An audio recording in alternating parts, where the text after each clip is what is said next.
No, but listen to, did you hear the press conference of Seleke Kromah, the IG?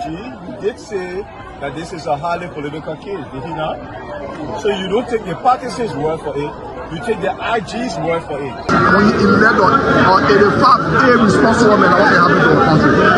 We elect on 85 irresponsible men to govern this country, not to be very irresponsible. Please place your left hand on the Bible being held by your wife, and you will kindly raise your right hand, sir, and repeat after me. All standing, please. I, Joseph Newman Boyka Sr.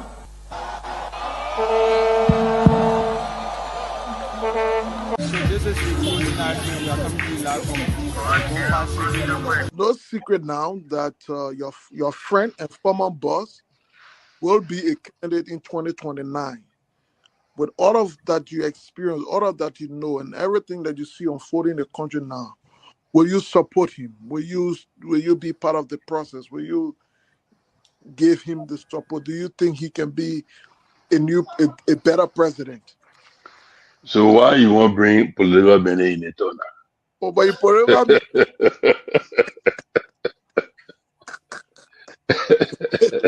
you're political man, before you go out, very active. I plead the fifth again. Okay. When 2029 come and pass, then you finally leave. Mission is completed. Now, what the rules of engagement? When the war ended, the guy said, the captain, the commander said, mission complete. There winner out first. All men on board. So, this riot situation when it comes to countries, because many times you notice that if Charles Taylor is the problem, he will be out of here in the twinkle of an eye. And I say, let well-meaning Liberians come home. If we respect this constitution, a government formed in Accra is a violation of Article 1 of the Constitution. Let them come home. Let that government be formed in Monrovia. On the Boyka's administration, we want to give the government of Liberia an ultimatum of 72 hours to provide a living ballot of the chairman of the Student Unification Party, or else there will be a catastrophic pneumonia in the Republic of Liberia. To arrest the chairman of the Student Unification Party, only because the government feel intimidated about the Vanguard Party advocacies. The government got capital rule, small, that rule, B rule, all kinds of place. I think the reason Joseph Baga will not do much because the old man, the papa is suffering. The papa loves the country, but he can't make it. The criminal there around him, they sophisticated than him. They are sophisticated criminals, so they can't make it. Hello, ladies and gentlemen. I am Jerome Gayman, and I'm going to be your host as usual, bringing you current events as they appear in the newspapers. We will talk to you about things happening on the ground, current events.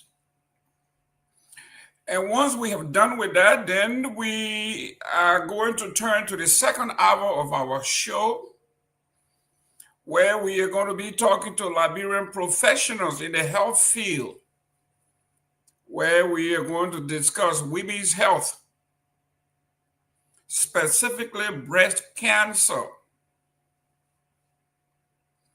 Share the show. You are in for a treat.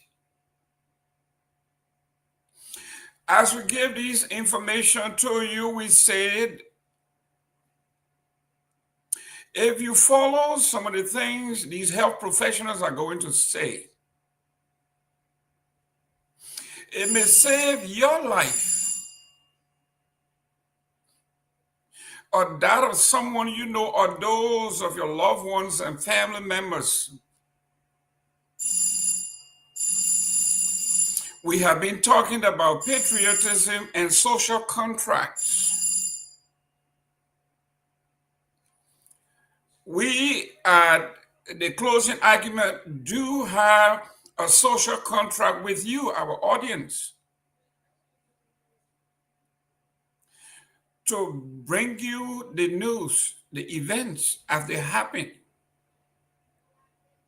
We need to provide sources. We need to provide citation.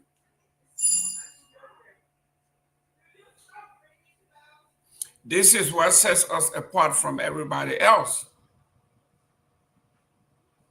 For instance, we're going to be discussing the trending news that was just broken in Liberia this morning.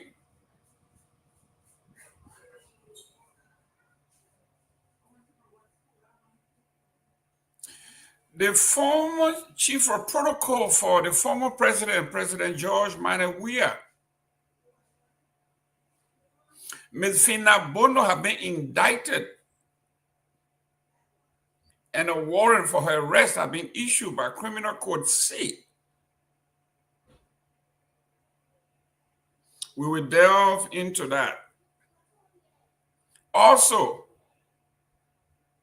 the Republic of Liberia, for the first time, have submitted a budget of $1.2 billion.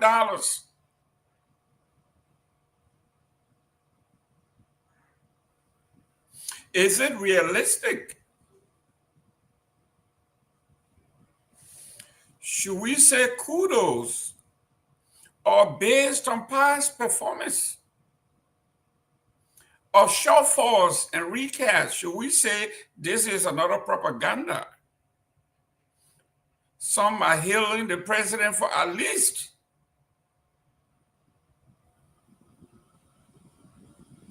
forecasting a number, 4.2 billion US dollars. Is it feasible, though, that we have had consistent shortfalls in raising $800 million? If you cannot raise $800 million, how could you raise $1.2 billion?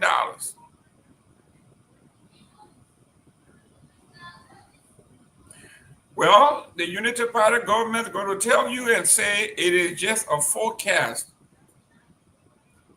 We may or we may not reach 1.2 billion, but at least that's what we forecast.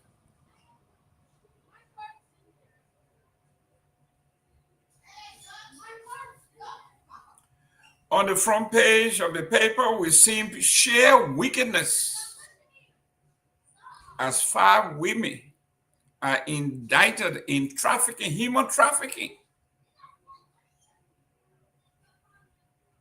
Some of these women are so wicked that they are trafficking family members of their own family members, their children, their sisters' children, brothers' children.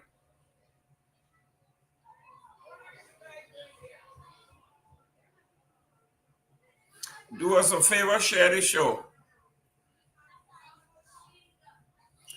Let your friends in Bapulu know that you are watching. My folks in Grand Bassa County, Nimba County, Riverside County, hello to you all. Montserrado. Let's go to the great city of Foya. Mano River, Kipman County.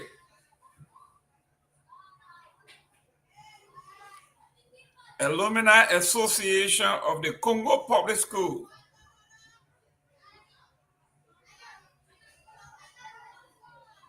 If you went to school in the camp, it's LKC, Linda King Christian High School.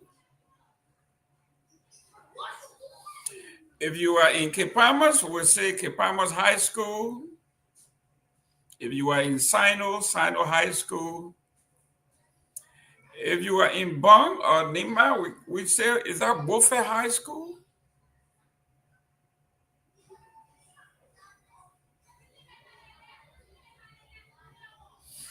If you are in Monrovia, I think we have a gentleman on this show who graduated from the great Tomalin High School.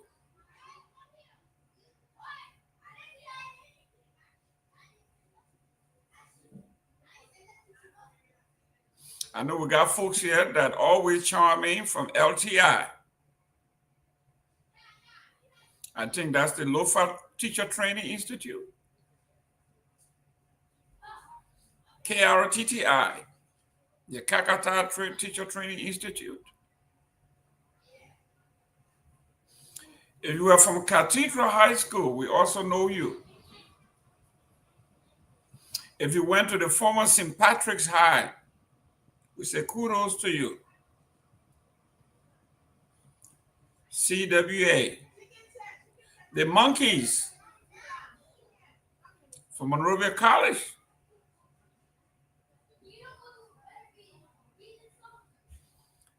If you went to Rick's, this is home for you.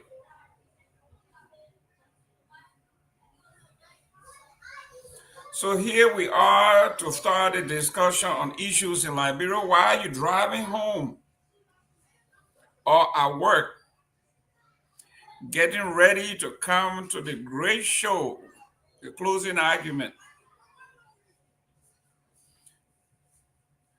When you come here, you better come ready. You should be ready to engage intellectually. You have to be mentally fit.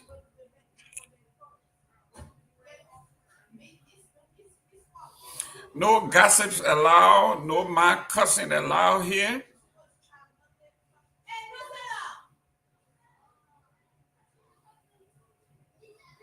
And there's this big argument going on social media, in cyberspace, between the defenders of the former president, George Manuel Weah, and his detractors about the Roman health situation of the former president. We're going to discuss all of that within the first hour. To remind you that on Monday, we're going to have the legal scholar, Wanda K. Freeman. The legal minds are going to be here to look at the executive order that created the asset recovery, the legality, the scope, and legal standings on both sides of the argument. You do not want to miss Monday. But today we are going to discuss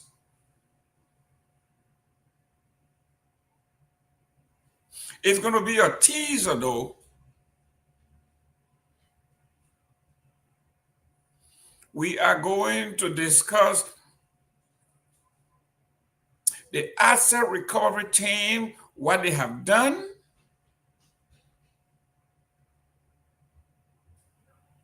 what is the legal standing.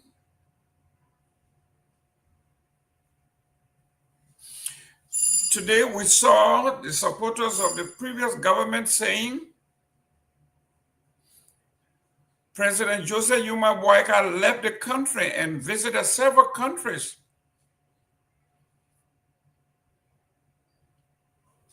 And he returned to the country upon arrival. His first interview, he said there were nothing concrete that were brought back into the country. In fact, he said his visit to the Middle East was not an official invite. So it was not a state visit.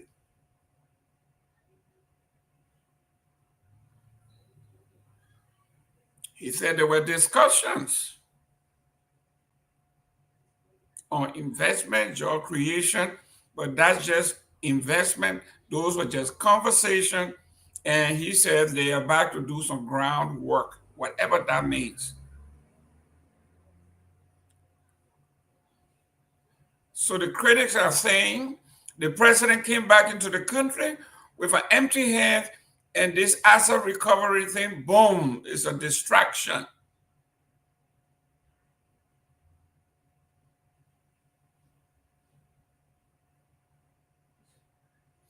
So we are going to delve into it. But the legal minds are going to be here on Monday. One of the things the lawyer told me was, I do not want to just discuss the press release.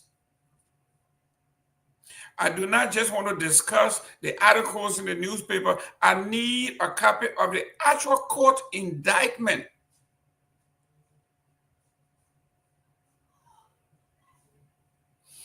Now you can tell that is a good lawyer who says, let us not just go by the newspaper or a simple press release. Let's look at what's in the legal document. And as of press time today, I have called all over Monrovia, and no one had an actual copy of the indictment from Court C.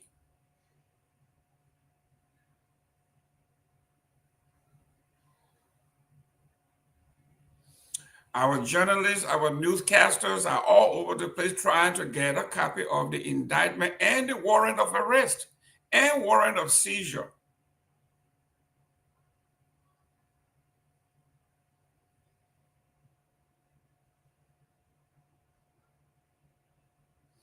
We actually want to see the actual paper that we can cite line by line, so we do not delve into gossip and innuendos. But until then, we're going to give our opinion.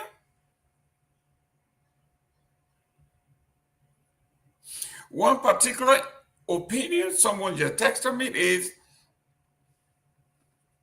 so where does this corruption or asset recovery, when does it begin? Is it between 2018 and 23? Or should it include some of the massive corruptions and investment that are going on in this administration over the past 2 years? Or better yet, should we go back to 2005 or 2006?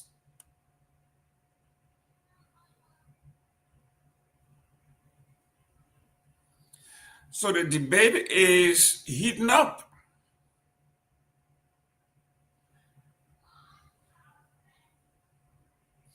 Wafinabono.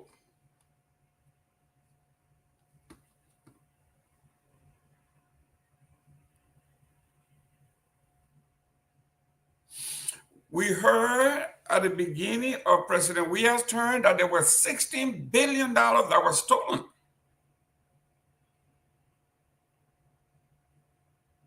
Some said they knew where the money was. In fact, a lawmaker said the money was in a container at President Weah's compound.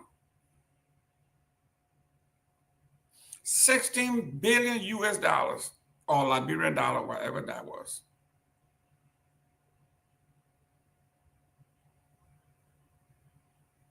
So what happens to the 16 billion?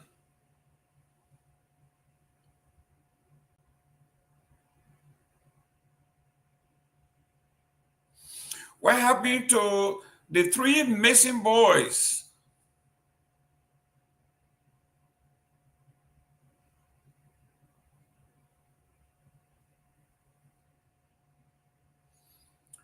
What happened to the auditors that were alleged to have been killed or murdered?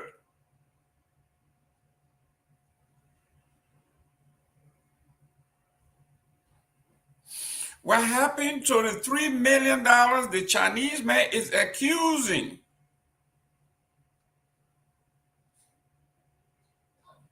of the poor director?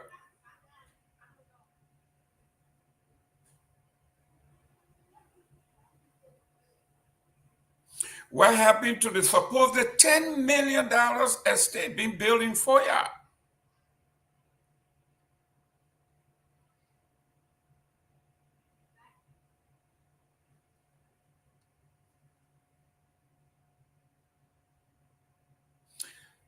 So let's go to the videotape. If we don't go to the videotape, let's go to the news. This one is written by one of the top editors of newspapers or writers, journalists in the country, Selma Lomax.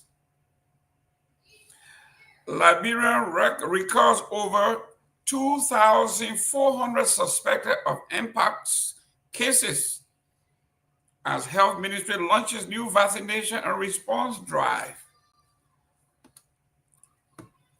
You remember a few weeks ago when Dr. Torgbean was dismissed. There were chatters on the internet and everywhere else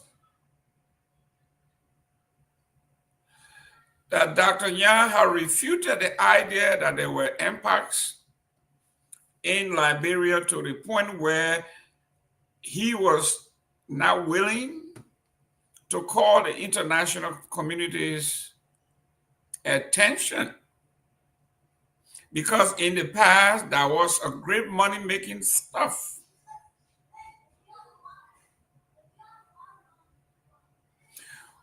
When these pandemic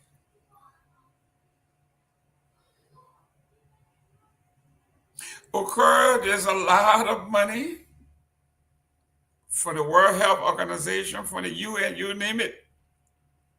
So all of a sudden, the Ministry of Health of Liberia has announced new measures to intensify the national response against the ongoing mpox outbreak as the number of cases continue to rise across the country.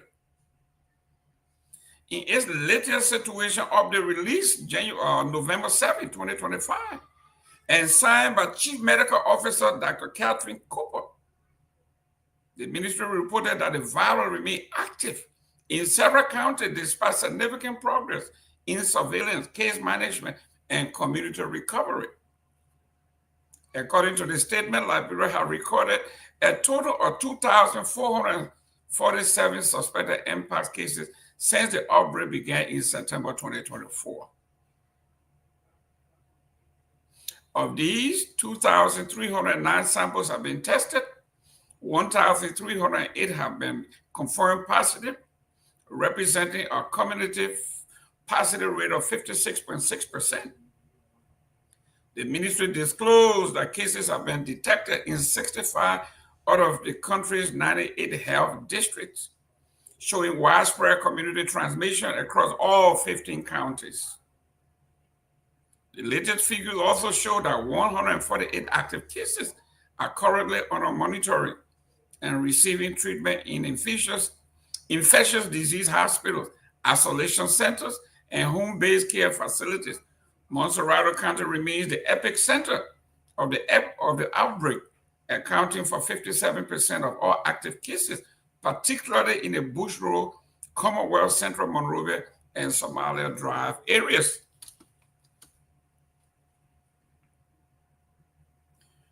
Are the critics right that the actual reason for getting rid of Dr. Torgbean is because he saw an opportunity to bring money into the country, and he chose to do what was ethical by saying no? Statistically, the number was insignificant to sound an alarm to pour money into the country. We will discuss.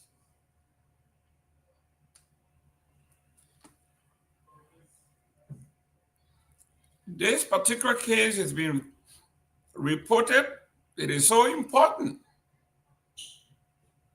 that the editorial staff, Front Page Africa staff reporters wrote this. The court issues warrant and search warrants for ex-chief of protocol and associate in corruption probe. Criminal Court C have issued arrest and search warrants for former chief of protocol Kehleboe and several of her associates following a government investigation into alleged illicit enrichment and suspicious real estate dealings. The warrants were authorized by Judge Usman Fakai on November 5th after a grand jury indictment based on findings from the Asset Recovery Property Retrieval Task Force. According to the court document, prosecutors alleged that Bono, together with her daughter Anita Pamela Jala, chief executive officers of the Anita Group of Companies, and Francis T. Blamo, manager of Gracious Ride, led a network that acquired multiple properties and business assets believed to have been financed through proceeds from government corruption. The indictment lists more than 24 individuals connected to the Anita Group network and related entities. The charges include money laundering, theft of property, misuse of public funds, criminal conspiracy, forgery, and criminal facilitation. The court has ordered law enforcement agencies to arrest all accused individuals and present them before Criminal Court C for prosecution. In addition, though, the court authorized search and seizure operations at several locations linked to the defendants.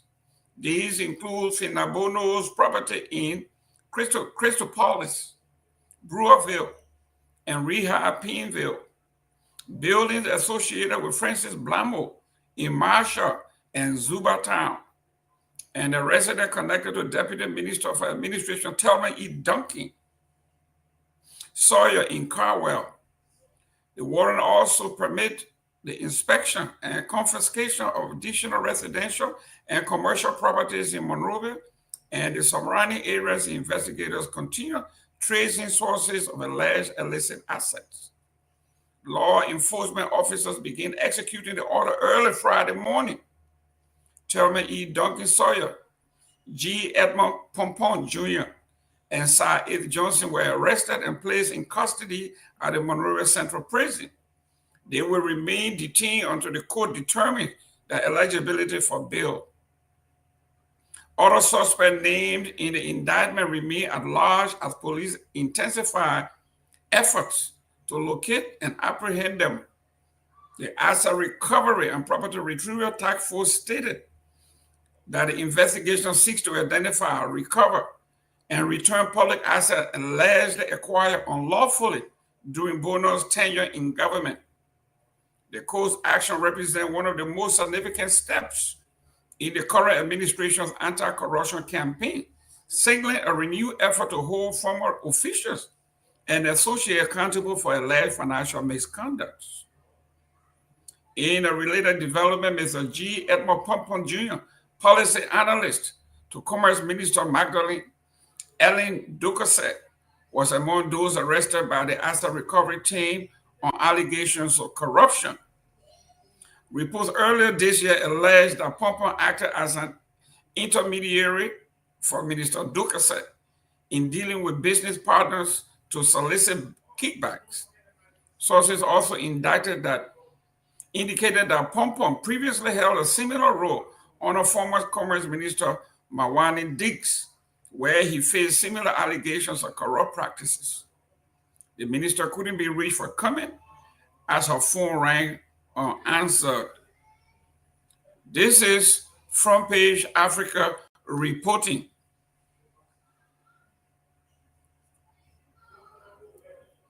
Some of these folks have been arrested.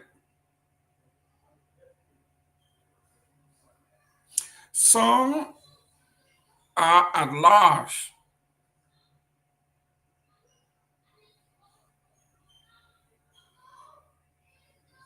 This is an arrest and seizure warrant.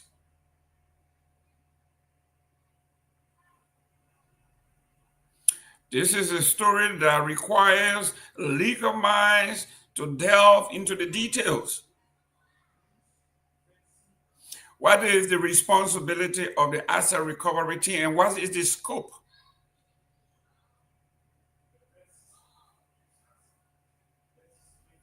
We need to do this to inform and educate our consumers on facts and things that can be fact-checked by you.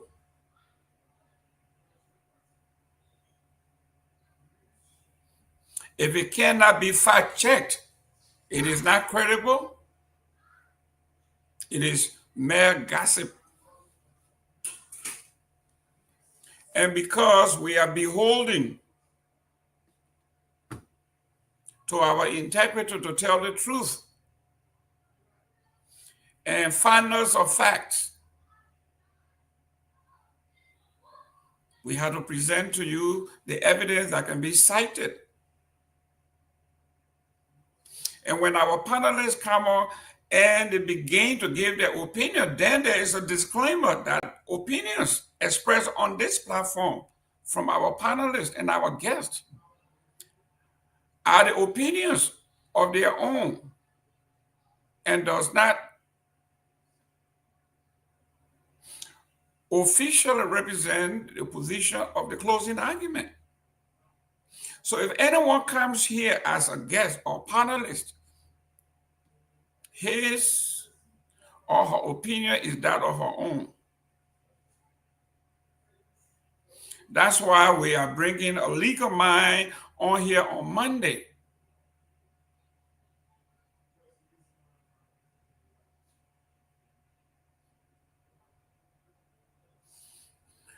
We are going to open the line for us to test the ground, see what people are thinking, what people are saying in Monrovia and Liberia at large. This is a story that we are going to carry, and we are not going to do it by ourselves. We want to hear directly from the folks on the ground.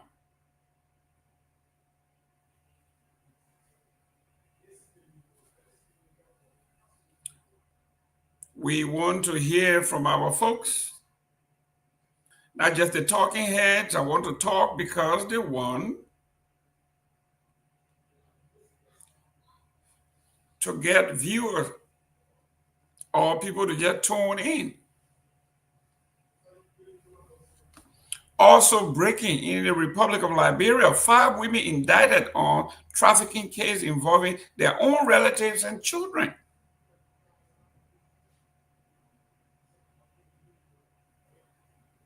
The headline reads, ignorance, poverty, and sheer wickedness. The summary, 5 women accused of trafficking their own children and those of their relatives to Mali and Burkina Faso. That's what the indictment reads. Prosecutors say the alleged crime occurred in April, and that the women admitted to admitting the act, which experts says is increasingly prevalent as poverty grows in the Republic of Liberia. This is the first set of indictment state prosecutors have secured since the release of the 2024 U.S. State Department on trafficking in persons report, in which Liberia remained on the Tier 2 watch list for the second year running. A grand jury in Monrovia has indicted 5 women for allegedly trafficking their own children and those of the relatives of Mali and Burkina Faso. The 14 children, 7 boys and 7 girls, ranging in age from 11 months to 8 years, have not been identified publicly to protect them from stigma. The women whose names are being withheld pending an outcome in the case allegedly committed the crimes in April. According to the indictment, the charges are the first of several new trafficking cases that prosecutors say are They are investigating as part of a renewed crackdown on trafficking in the Republic of Liberia. According to the indictment, 3 of the women trafficked their biological children. One allegedly admitted that 7 of the children found in her care were not her own, but her grandchildren and nieces. For her part, though, another transported and harbored her sister's children and grandson. Read the indictment.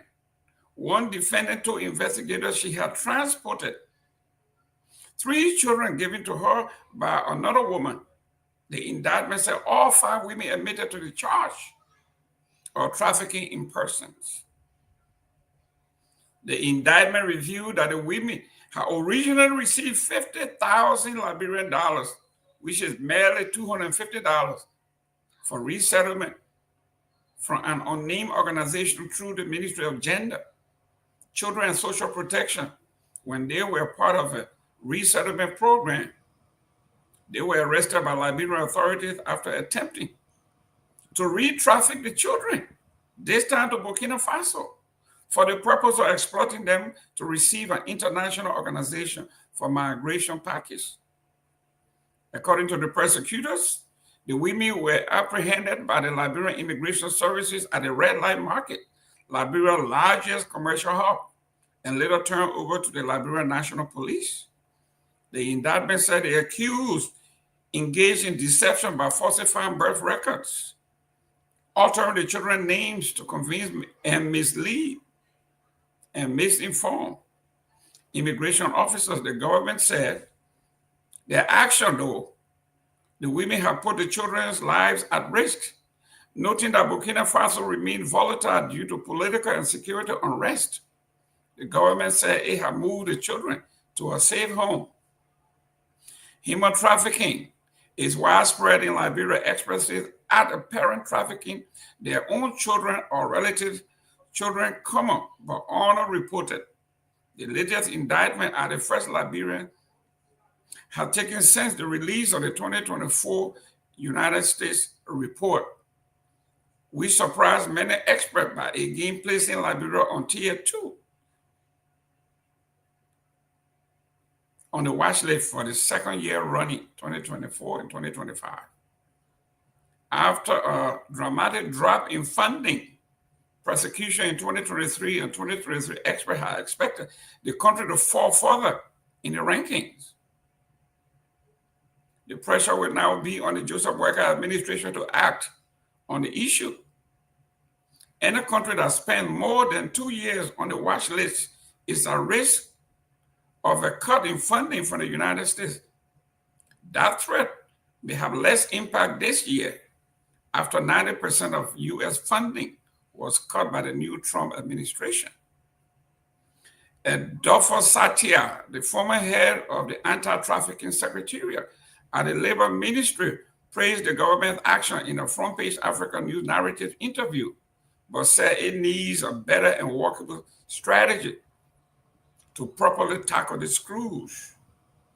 The government of Liberia, through the Ministry of Labor, should increase or create awareness so that people get to understand that human trafficking is, he said, a crime. So parents will not make quick fix decision to send their children away for a few dollars. The Boakai administration have forged new partnership and launched awareness campaign, including a 3rd National Action Plan on Human Trafficking, validated during the September meeting in Buchanan, Grand Bassa County. Both 2024 and 2025 TRP tips report on Liberia from the U.S. State Department highlight the prevalence of trafficking among children. The 2025 report noted that children are exploited in Liberia's commercial sex and forced labor sector, and that traffickers often target children because they are more vulnerable. Ladies and gentlemen, these are the news that are trending in the Republic of Liberia. Someone texted me and said, every time we are on here, it looks like we are beating up on the government. Let me welcome Honorable Victor Nagbe. Victor, welcome to the show. Thank you, Mr. Gayman. It's good to be with you. Happy Friday to you, and happy Friday to our audience as well. Thanks for joining us. It's good to be here with you. So let's have a good time. Don't forget to share the show, please. Excellent. Gentlemen, do us a favor. Mr. Nagbe, share the show on your personal page. I'm going to do the same here. Absolutely. And guys, share the show. Let your friends know that today is TGIF. Yep. Usually on Fridays, we're supposed to relax and lay back and have fun. But here we are. With the kind of news that is coming out of Liberia, how can we have fun? Does that mean we are anti-government? No, not so. I mean, when they say breaking news, we have to go to the breaking news. The asset recovery is a breaking news. Yep. Women trafficking their own children for sexual exploitation for 8 months. How can you traffic babies, your own?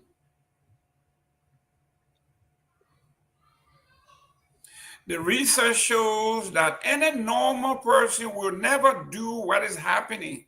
It shows that these people are desperate for a mother to traffic her own children to a refugee camp just to get a package to survive. It says a lot about where these children are coming from than where they are going.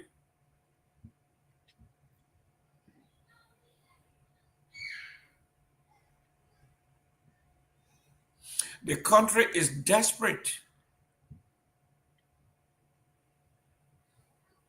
The people are desperate.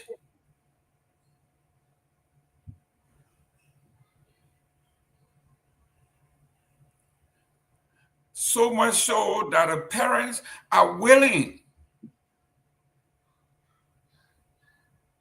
What mother on earth is going to literally sell her own baby just to make few bucks? That tells you that something is intrinsically wrong where these people are. This is not politics. This is non-political. This is the fact. We've been saying this here over and over. For the government big shots that are riding the $100,000 car, $50,000 car, $45,000 car with your security and your 5 walkie-talkies or telephone, and you walking around with 4 or 5 entourage going from restaurant to restaurant, turning around in our little small Monrovia. And you have your nephews and your nieces being sold into slavery.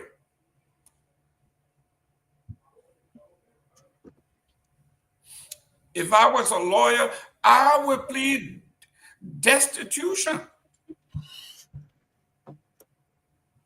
as an alibi.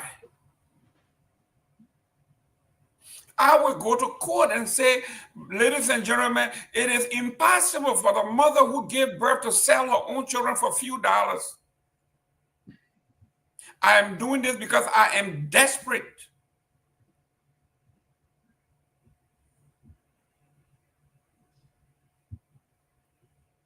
And I think the Irish person in Liberia will reason with me, as desperate and terrible as that sound.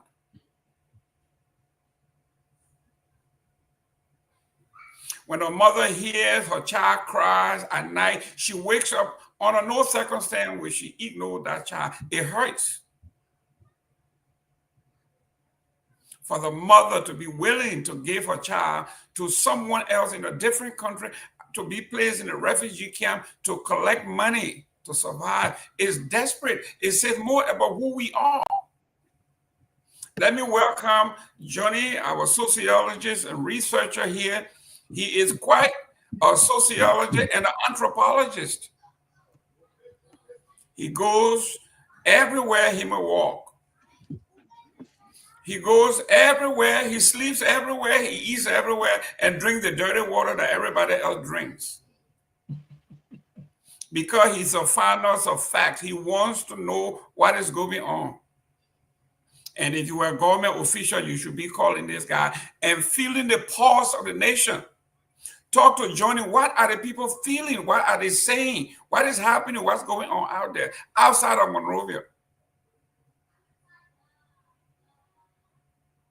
That's what the wise men, wise women should be doing. These things are not happening in the vacuum. Johnny, welcome. Thank you, Mr. Gayman, and happy to see you today. We give God the glory to give us a life. You know, in my home, we have a prayer in Loma, and it says, in as much that God has blessed us to see the sunrise, may God continue to bless us to see sunset. And as we receive the sunrise in good faith, in good health, may God continue to keep us through the day as we see the sunset. It's a regular prayer said in the Loma language. But Johnny, I thought you were Bandi. That's the dynamism of Johnny. That is the dynamism of Johnny. Johnny is an all-round man. You take him to Basa, he will give you a Basa parable. You take him to Kipamos, he will give you a Gribble parable. That tells you how endowed he is. This is why we have these kinds of food here. He is the bastion of culture. He is the bastion of our country, who we are. You want to talk to somebody, don't go to the University of Liberia to go do research. There's nothing there. There's no library. You are talking to Johnny, who is the walking encyclopedia of our culture and things that you need to know. The man is a walking book. Thank you very much, Johnny, for your intake. But let's talk about things that are trending on the in the Republic of Liberia. Because at 5 o'clock, we talked about something yesterday we call a social contract, where everybody has their part to play. During the campaign of Ellie Johnson Sirleaf, there was a song that said, everybody got an area. Cowboys got an area. Pimpin' boys got an area. Teachers got an area. This government has their area. We are saying in the social contract, everybody has their area. Our area is to tell the news as we see them, and we should cite our sources to be fact-checked. So we are doing our part. We will not lie to you because we will reference what we are saying. When it's our opinion, we'll let you know. So Johnny, today, before we come on the second hour of our show, we are going to be talking about health care. Good. Specifically, women's health. Women's health, breast cancer. Myean, if you are back there, could you please put up the flyer so we can see what is it we are talking about? We are going to be talking to professionals. They are going to be coming on here. We're going to be talking to our folks, women. If you are married, call your wives, your girlfriends, your sisters, your daughter, your grandma. Call everybody to this show. Let us teach and learn about what we can do to save lives. The education we are giving, we say it is important because it will save lives. And some of those lives may be your own or someone you love. So, Johnny, we are going to be talking about women's health. And on Monday, we are bringing a prolific lawyer on this show to talk about the asset recovery and its impact, its definition, its scope. We're going to be talking about the executive order that created the asset recovery. Is it still, because executive order has a lifespan? So we don't want to go out here talking from the top of our head. So we are bringing lawyers. Yeah, you're right. That's a lawyer to come on and talk to us. Then we will open the phone line and have a discussion. I have decided not to use lawyers in Liberia because we know what is going on in the Republic. If you are a member of the bar, you're a member of these societies, you're a member of the fraternity, you cannot actually speak the way. We don't want anybody toting the line, you know, like being. No, we want to know it exactly as it is written, exactly as it is. Your take. So, Mr. Gilman, you know, this platform should be Liberia's most informative platform in the contemporary period. It's comprised of individuals with integrity, with dignity and pride for nation, love for nation, and people that have patriotic and nationalistic feeling for Liberia. You know, and so I expect that this platform will be the most popular, witnessed, watched, listened to platform, you know, in this country and across the globe. But today I want to start my introduction by telling Liberian people to pay attention to their constitution. You know, when I was growing up way back in New Georgia, I was one of those who established the New Georgia Baptist Church. Peabody will come to the team and tell you what they call the RA. In the Baptist Church, we have the RA, which is the Royal Ambassadors. It's basically in the Baptist Church for young men. They train you how to know the work of Jesus and also know what a nation building is, what it means to be a nation, to be a patriotic person. And so the preamble is one thing that you have to learn as an RA of your constitution. I really hope that our Liberian people who are literate will pay attention to reading their constitution every day to be informed about how their government should work and why we have a government. So a preamble says, we the people of the Republic of Liberia, acknowledging our devout gratitude to God for our existence as a free, sovereign, and independent state, and relying on his divine guidance for our survival as a nation. Realizing from many experiences during the course of our national existence, which culminated into the Revolution of April 12, 1980, when our Constitution of July 26, 1847 was suspended, that all of our people, irrespective of history, tradition, creed, or ethnic background, are of one common body politic. Exercising our natural, inherent, and inalienable rights to establish a framework of government for the purpose of promoting unity, liberty, peace, stability, equality, justice, and human rights under the rule of law, with opportunities for political, social, moral, spiritual, and cultural advancement of our society for ourselves and for our prosperity, and having resolved to live in harmony, to practice fraternal love, tolerance, and understanding as a people, and being fully mindful of our obligation to promote African unity and international peace and cooperation. Do hereby solemnly establish, proclaim, and publish this Constitution for the governance of the Republic of Liberia.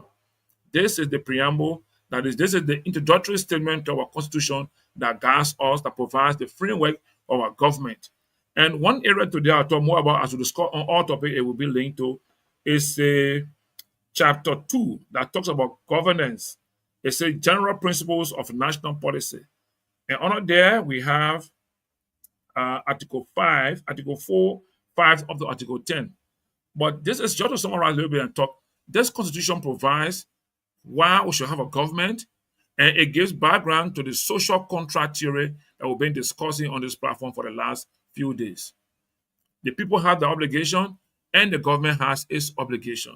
And if the government performs its part, the people will perform their part automatically, and we'll have a moving, progressive country that we will be envied by all our neighbors, and great nations will also come to learn from us. But in as much as it is written in our Constitution, we are now following these practices and these values. It gives our country difficulty in making progress and building peace, love, fraternal love among ourselves. So that's my introductory statement. And as we progress, everything I said will try to link it to why these things must be done, and how they will impact our society, how it will help to make Liberia do better. Excellent, excellent, excellent, excellent. Ladies and gentlemen, share this show. Our second hour, we're going to have, when we talk about beautiful women, you're talking about the total package. brilliant first. These are accomplished women. They have made Liberia proud.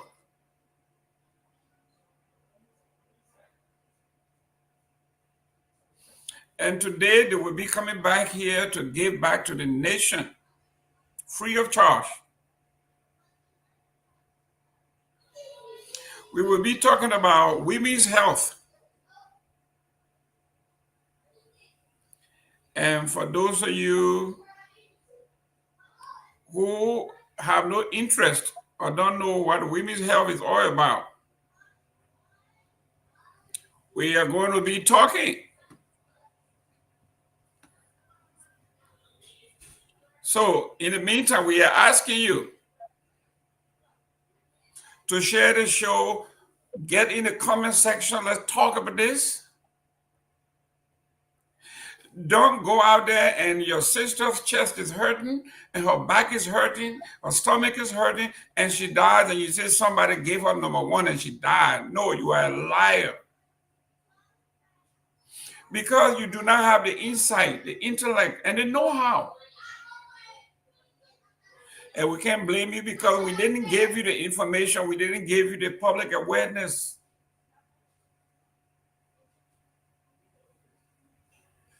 So, yeah, the closing argument had gone to take the lead. And we will continue to do so after we have dealt with women's issues. We are also going to be talking about men's issues, men's health. Those things that you are embarrassed, you don't want to talk about because you think it's taboo. You would rather go to your grave than to discuss it. You are ashamed. But I listened to the late Dr. Benedict Warner when he was visiting and speaking at one of my events.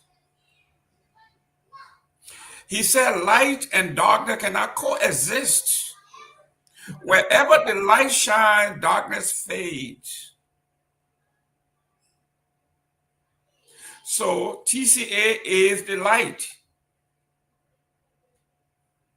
Wherever we show up, darkness, that's ignorance and disease, will dissipate. Like I've always said now, there may be things that you agree with us on. There will be a lot of things that you disagree with us on, but there are some things that we all going to agree. And one of those things is health. Everybody is going to get sick. That's the law of nature. And we are all going to die. Whether you are a Muslim or you are a Christian, it is a fact. The former U.S. President, Delano Roosevelt, said there are two things are factual and everlasting, that taxes and death. Those two things will happen no matter where you go. I remember we were talking about death and dying here, and most folks were very uncomfortable talking about death. When Honorable Grisby died, there was a controversy between the families where to bury him. That conversation was never held until he passed. A highly educated man in the maybe 1 percentile ranking of Liberian society never had that conversation to some degree. Have you talked to your wife and your children? If something happens to you in Monrovia, even though you were born in Ventura, do you want to go back to Ventura? Do you want to be buried in Monrovia? If you have all your children in Monrovia, will it make sense to bury them near your children or take them way back to Feasible where nobody can reach? Are you keeping those conversations? So we are here. That's why we are here. Our job is to give you the light so darkness can dissipate. Honorable Nagbe, here we are, we're talking about the light. I don't want to say the light because the light has a different connotation in Liberia. You are not a light. Are you the light? Dylan is supposed to be the light. And why are you picking on my pastor, brother? I'm gonna ask you a question. Are you the light? Senator Dylan is supposed to be the light, but listen, it's good to be here. I listened to you and Johnny talk. You know, there's a lot happening in our country. You touched on quite a bit of it. I was listening to you coming in. Our government has decided they're going to raise the revenue envelope. Only because Cummings has been saying you can raise the budget to $1 billion. All of a sudden, this government, through voodoo economics, no justification, no foundation, have given us another pie in the sky. They have increased the budget by almost $400 million, by $1.2 billion. We all know what's going to come. The shortfall is going to come. The recasting is going to come. All of that is going to happen. You know, what is the justification, Mr. Gayman, Mr. Ndebi? How do we get to 1.1? Did we raise the 800-something million last year? Nope. So we tried last year, we not make it. And then we sit down this year, then we say we'll try even harder. Then when you talk to the UP people, they think this is a hate of they either hate you or they love you. When you talk, you leave here and they start calling and texting you all kinds of nonsense. You try last year, you not make it. Then you say, okay, I'm not even going back to 7th grade. I'm going to 9th grade. I'm not even going to 8th grade. No, I'm going straight to college. I'm going straight to college. You need part on a condition. People use a part on a condition, really. You part on a condition, then you say, okay, I finish high school now. I'm going to college. How? Then when the people ask you for your wire, then you say, I left it the foyer. I'm going to go get it. No, every day she go ahead and open the border. When you close it, you open it. You say the border. Johnny, yeah. I was listening to Kanyo when he was in opposition to Joseph Boakai. He says, what he said, the ultimate flip-flopper. Yeah, he says fire can fight, but only in fire. He said fire is a giant. He can't fight inside, no, he can't win nobody. But go to fire, everybody know it. Only he and his man know he's a giant. He can fight, he can beat everybody. So here we are. You were trying to raise 800 million. You failed twice, you recast it, you went back. So you actually, they said the actual number raised was about 600 million. That's right. So you are going to 1.2 billion. So now you are doubling. You're doubling what you actually raised. What you actually raised. With no new investment, with no new employment, with no new revenue, you are doubled 100%. You know, we usually hear about Reaganomics. Now we're hearing what? Lofanomics? Or what? That's Lofanomics. Johnny, you tell me, how are you going to raise $1.2 billion to surpass what Cummings has suggested? Oh, Johnny, you see what I'm talking about in FOIA? They don't want to hear that. No, he's gone for the other 600 million. He's coming back with it. He's going to look for the... He's going to look for another 600 million coming back. Oh, Jesus. Listen.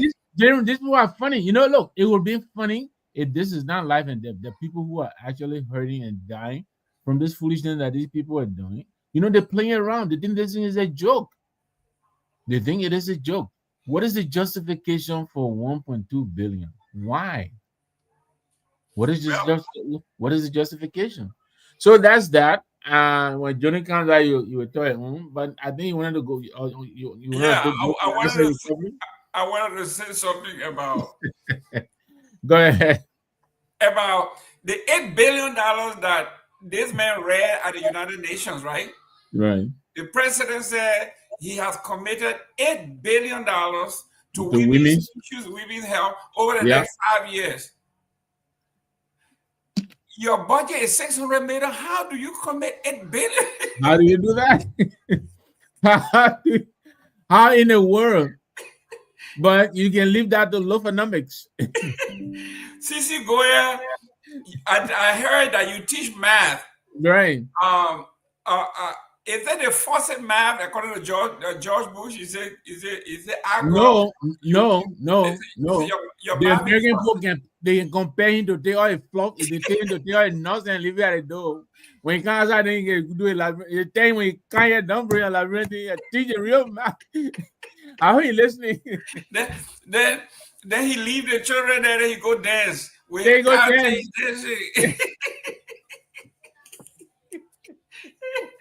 Listen, I hate to say this, but it can only happen in blue states. Yeah. Because I remember, red state they fire, just imagine from 6 o'clock in the morning to 6 o'clock that the guy is dancing. Yeah. When do you How does he do that? When do you teach? But he's a supervisor. He got more time. I think he's a big man. Got a whole he's a whole district supervisor, and so Johnny is in the back. So he has time, but yeah, he dances too much, and they supposed to call him to go and come for the time on the job. When do you do the people's job? And where do you keep that cow tail anyway? Don't bring that in our office, yo. Yeah, he took that animal right people come after him. Where do you get his tail from? He took that tail from Zanzankawa. he took Zanzankawa cow tail.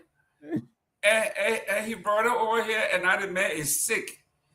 So, ladies and gentlemen, let's talk about the asset recovery while we wait for our guest to come. Right, Junior's in the back. Don't forget. Yeah. Okay. Yeah, go ahead. Yes. Let me see. Let's talk about the asset recovery a little bit. Martin want me to say again, Junior. Let me say lofanomics. That's what I say. Martin, lofanomics. Okay. It gotta be Abby. Yes. I'm sorry. We're supposed to be on at 5 o'clock. No, you're doing fine. Is that you with the background? Can you mute? Let me see. Can you mute? I'm looking to see. I think it's Johnny. No, it's not you. It gotta be Johnny. Johnny, the guy from Monrovia. Yeah, I'm here. I'm showing clear on the video. Can you mute a little bit? Let me see. Let me hear. I'm here. I'm not muted. I'm clear on the video. I can see you and Yeah, can you mute? Yes. Yeah.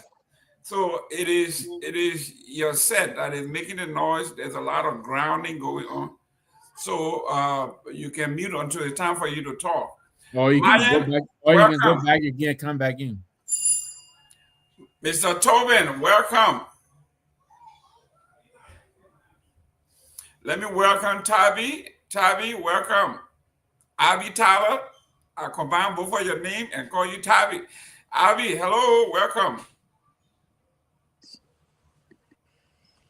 Hi. Hello. Hi, how are you? Welcome. I want to introduce, not officially yet, but when you see me getting up every 2 hours and walking around, I took that advice from Abby about 3 years ago. She told me whenever you sit on these shows or wherever you are on the plane, every 2 hours, make sure you walk around. And I have done that. When I'm going to Liberia, I walk the length of the plane twice. Every 2 hours, I go make a complete loop every 2 hours. So thank you very much. If I have not learned anything from you, I learned that, and it was a free advice. People pay for these things, but I got it free. Welcome to the show, ma'am. You're welcome. And the reason for that is you don't want to let the blood pool in the bottom of your feet because it's going to get hardened up and it's going to clot, and that clot will break away and go to your heart, your lungs, and your brain, and you could die from that. So it's important to have the blood just continuously flowing. So that's how you do it. Ladies and gentlemen, if you have not listened, why you can have blood clot, how it happens, you just heard what she said. If you don't walk around, the blood sits in the bottom of your feet and they form blood clot. And sometimes when it breaks up, it goes into your artery, and who knows where it may end up. I told you of my godfather. He was a very active golf player and then tennis player. And one night he got up and he felt a big knot on his neck. And it was painful. So he went to him and said, I don't know what it did, but just go to the emergency. When he got to the emergency room, they said it was a blood clot that was headed. It came from his calf. So they got it just in time. Thank God. So what she's talking about is a serious issue, especially when you are flying those long flights, right? 8 hours, 9 hours in a row. You cannot just sit there. I was talking to a gentleman that sat behind me. I said, "You got to get up and walk." He said, "I'm afraid of flight." He was just, this man was just frozen. He said he's so afraid. He's so afraid. You can move your flight. feet if you can't get up. He You didn't can move get up your the whole feet. flight from Dulles Airport to Ghana. He never got up. Woo. You can move your feet. Yeah, move your feet in place. Move your feet like you're marching in place. You can do that too every hour or so. That helps too. So I say, why you think it's gonna happen when you get up? He said, "I don't want it to get to a table." So I said, okay, so when you get up, you live 150 pounds, we tip this whole thing, right? So Abby, welcome on our show here. We got Johnny. Johnny, introduce yourself, please. Yeah, my name is Johnny Kwebli Monimba Ndebe. I'm from Liberia. I'm a social worker. I work as a sociologist. I work as a researcher, and I've worked in the development world in Liberia and in the neighboring countries around Liberia. I hope that is enough for the conversation. Thank you very much. Honorable Nagbe. Well, I thought the guests also introduce yourself to us. We warming up. The guests are not here yet. We just warming up. Ms. Tyler, it's nice to see you. I think I've listened to you on other networks, but it's nice to make your acquaintance. J. Victor Number here. I live in Jersey. I'm an educator, married with wife and kids. Family man. It's good to see you. Welcome to the platform. Thank you. Johnny, it looks like you're still grounding, so you were muted after you speak.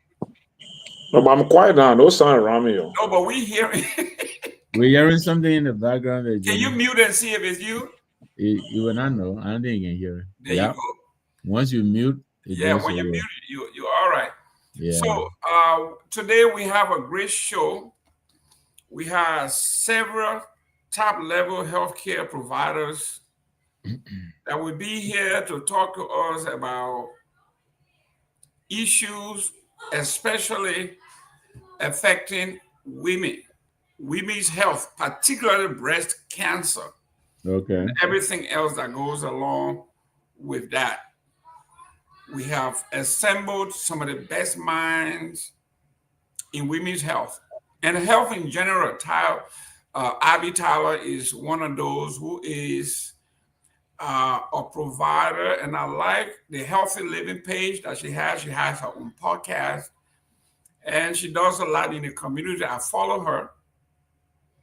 Lately, I didn't know that she was a good dancer, though. Her birthday was sometime last week, and this girl can dance. Just when you think no one is watching, there we go. Yeah. So we have Abby here. She will be here. We also have Dr. Sumo Hobart. She's going to be here. We have Vanita, I think that's her name. Valetta Johnson Massacre. She's an RN. She will be here. We have Torgbean Miller, another registered nurse. He will be here. And then we have a survivor. Her name is Quita Kesset. Hopefully I'm pronouncing her name Kesseh. And we're also going to have a surprise guest in Dr. Mary Simons. She's a retired director of nursing, practical nursing at the Indian River State College. She went to Liberia. She helped organize the School of Nursing at the Grand Bassa University. And now she's traveling the world. She was in Kenya. She was in Ethiopia. She was in Uganda. She was in Tanzania. So she's all over the place. She will bring some valuable lessons to what we are doing here. So while we wait for the rest of the folks, Abby, talk to us a little bit about yourself. Where you're from, where were you born, who are your parents, you got children. Tell us your blood type. You go ahead. You're going to do it again when everybody comes, but let's start talking about that now. Okay, for those of you who don't know me, I'm sorry I couldn't change the background. It's all right. Here. So I want to tell people that, Administrator, also founder of Abby Tyler's Healthy Living page. So for those of you who don't know about that, just go on their Facebook. I'm on YouTube also. So for your friends who are not on Facebook, Abby Tyler's Healthy Living page. Make sure it says page. I am a nurse practitioner, family nurse practitioner, and point of correction, our credentials, it says RN, Valetta's also a nurse practitioner too. So I don't know the other people, so you have to change our credentials. And I was a nurse for about 22 years and a registered nurse. I worked in the hospital, cardiac nurse, and then I became a nurse practitioner. I worked in primary care. Right now, I'm a clinical nurse practitioner, meaning that I work in a health facility and I take care of people there with all their current problems and all that. Work with the social workers and physical therapists, occupational therapists. I lived in the state of Pennsylvania. And we also had the reigning Super Bowl champion, the Philadelphia Eagles. Oh, no. Now you're gonna have Victor coming here. You're gonna have Victor coming here talking a lot of junk. Repeat this, baby. Jalen Hurts. I have 2 kids, 2 adult kids, and love my community. I volunteer in my community at times too. Sometimes I'm busy, but I do health fairs here and there. At our Liberian Association, our local Liberian Association, and I also do some speaking engagements too. So happy to be here. Tomalin and Henry Peabody have been trying to get me on forever. They're my 2 good friends outside of social media. So, but I'm happy to be here, and I'm waiting for the other people to come on. You frozen? Wow. Was it me or? I don't know if everybody else is frozen. I was talking. You're freezing up for me too. I got Comcast. Hopefully, it's not a Comcast thing. Yes.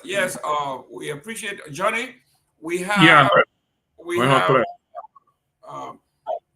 Before we go, I won't go into the healthcare thing now until the rest of the forthcoming. But she's talking about Victor. Come over here because you keep talking about this ego and this 76er thing and your Philadelphia Phillies. These people, they are sports fanatics.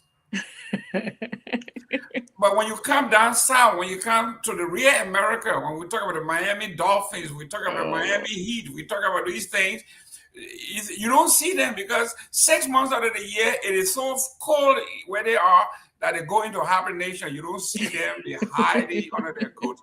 And we are just living year round. We just living. Life is good. You know what I say? LG, right? Life is good. Johnny, our healthcare professional here, some Liberians have done very well for themselves and they are giving back. Before you come in, Johnny, Abby, we are very proud of our high school. Which high school did you go to? I graduated from Willenboro High School in New Jersey. Oh, okay. So you are, did you go to school in Liberia anywhere, anytime? St. Teresa's Convent. Oh, there you go. You see these convent women, they're going to come all over the place. Johnny, your convent girl, she have done very well for herself. The foundation she got from Liberia brought her here, made her who she is, and she's making a lot of money. Oh, Jesus. That's pay a lot of taxes. Johnny, go ahead.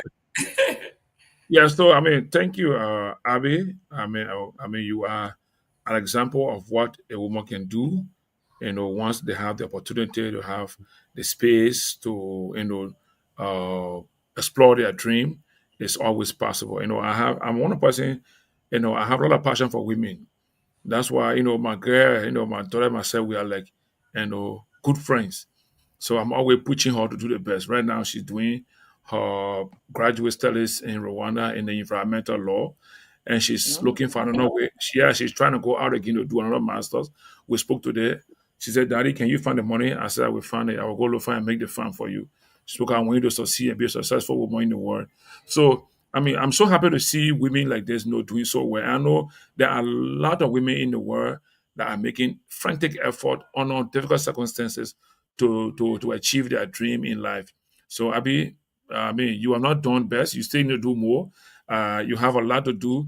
Your level of intelligence, you are young, maybe like 1% yet. You have 99.9% of your intelligence to still explore and make contribution to the world. So keep going. You can make it.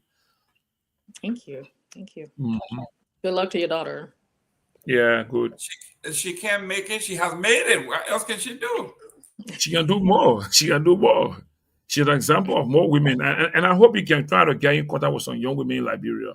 I mean, there are young women here going through difficulties.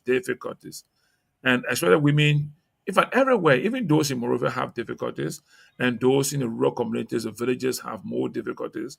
I mean, it's just, I don't know how we can even organize some program that will really help women every part of the world or any part of Liberia to address one of the issues they have faced, especially women issues.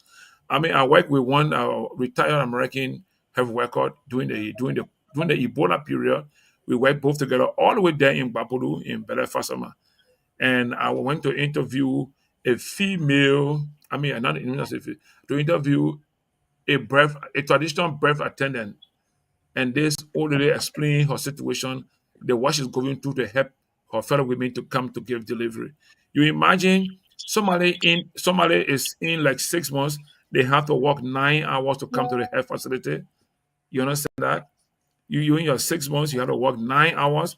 It's not a free 9 hour, the 9 hour in the jungle, crossing rivers, creeks, walking over logs and things. I mean, very, very difficult circumstances our mothers and sisters face in Liberia, especially in rural Liberia. Very difficult. And I was so sad to see that happening in Liberia to the extent that, when I came back from that visit, I went almost like 6 months. I refused to drink any alcoholic beverage. Everywhere I went, we're having drinks. I said, look, gentlemen, before we drink, can we raise money? I want us to build a home somewhere in that community that women, at least when they're in that 6 months, can come and live in that place until they give birth. And I did that for 6 months. I raised some money. I was able to get almost like 50 bags of cement and send it there. But the challenge we had was the road was so difficult. If you buy a bag of cement for $10 in Monrovia, you pay $10 to transport it to Bopolu and all the way to Belefasama. And by then we had difficult road construction to go on. So unfortunately, we didn't build that, but the health officers in Bapolu bought the cement to build something else for the people in Bapolu. So to the extent that I have a serious passion for women when it comes to health issues. So I'm happy that we're going to have this thing discussed. But not just discuss, we can discuss it and derive out some actionable items that we can work around improving women health in Liberia. So thank you so much. Excellent, excellent. Let me welcome Dr. Mary Simons. Your background is kind of dark, but it's all right. It is. I don't know how to lighten it up. I'm sorry, I'm at home and I don't know how to lighten it up. This is a new venue, StreamYard. I'm used to Zoom and Teams. Okay. Look on your computer and see if you can press the lighting button on your computer if you don't have like. I'm on a tablet and you see my gray hair. Okay. I just come from a conference where this little 20-some-year-old instructor, and I'm trying to do technology, and she just gets right on it and solve the problem. And I'm still trying to find. It's so all right. What about the light behind you, is there any way you can get it in front of you? The table lamp. Yeah. In front of you. In front of you. Oh, in front of me. In front of you, if that's possible.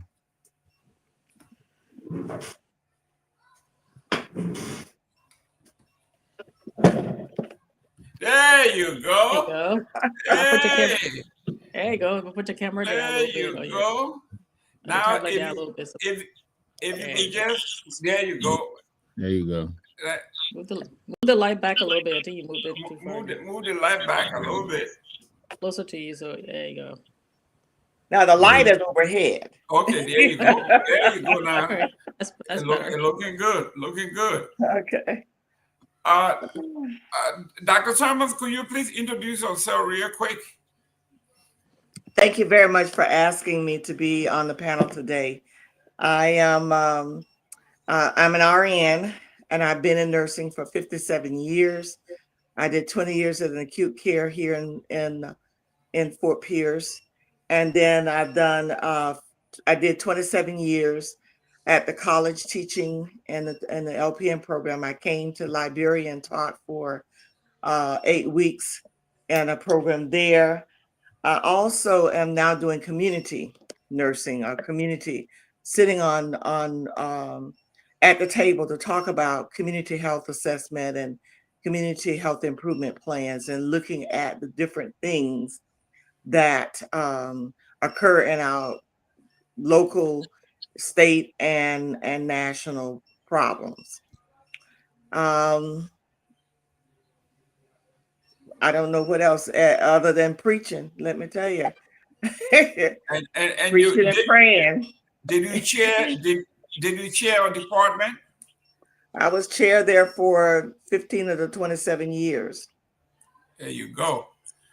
So I remember the talk at the college at the time was, you do not want to take her class, because one of the most difficult teachers you could ever have, because she doesn't give any breaks.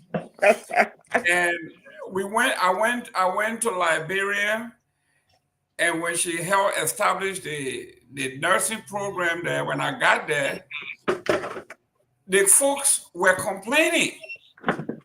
So, Mr. Gayman, why did you send that mean and wicked woman over here to teach? But guess what?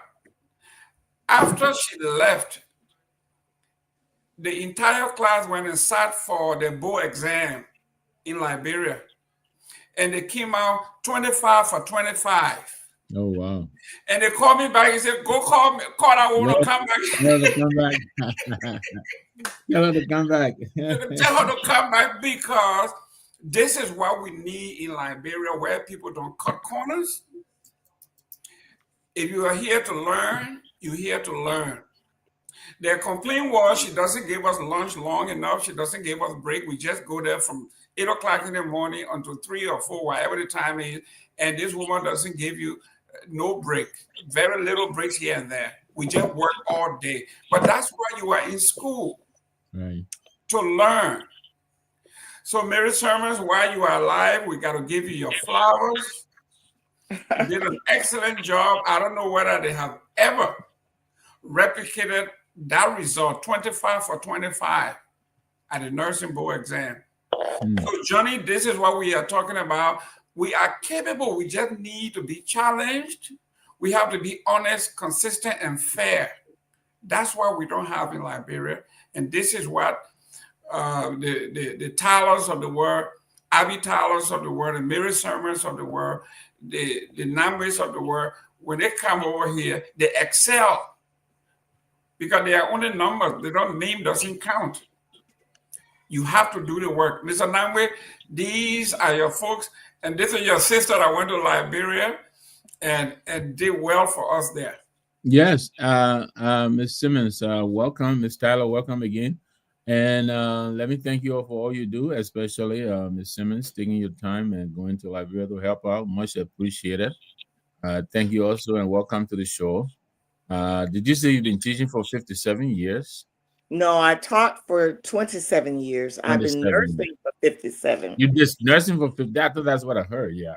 Yes. You did nursing for 50. Well, thank you so much. The nursing profession is, is pretty demanding. And again, it's a life-saving engagement. So thank you very much for all that you do. Ms. Tyler, did you introduce yourself yet?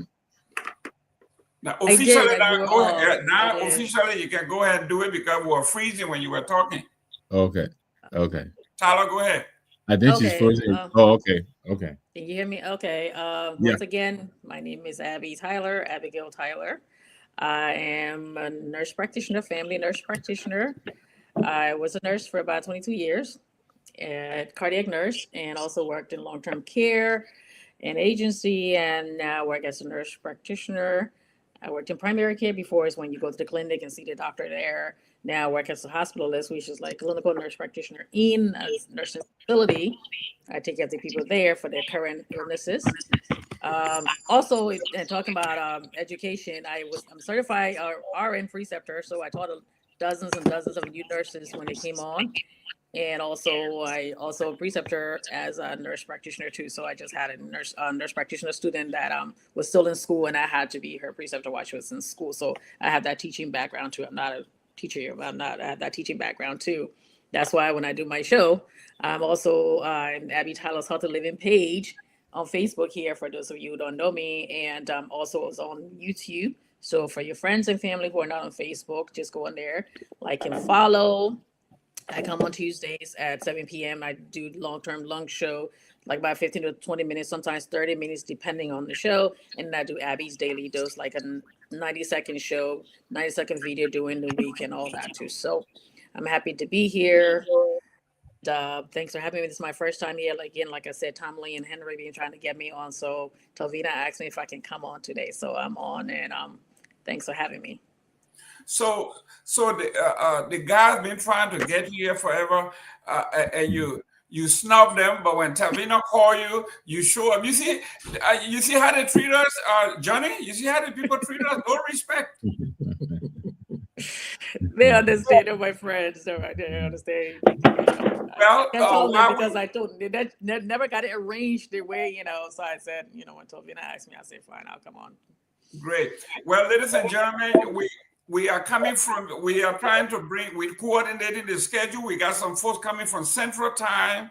We got some people coming from Houston, from all over the place. So we are several hours apart. Some people want 2 hours. So it is 5:30 here, maybe 3:30 in other places, maybe 4:30 in other places. So we will go ahead and start a show, and then they will join as they come. So today's show is about breast cancer, especially for women. Excuse me. Yeah, go ahead. Okay.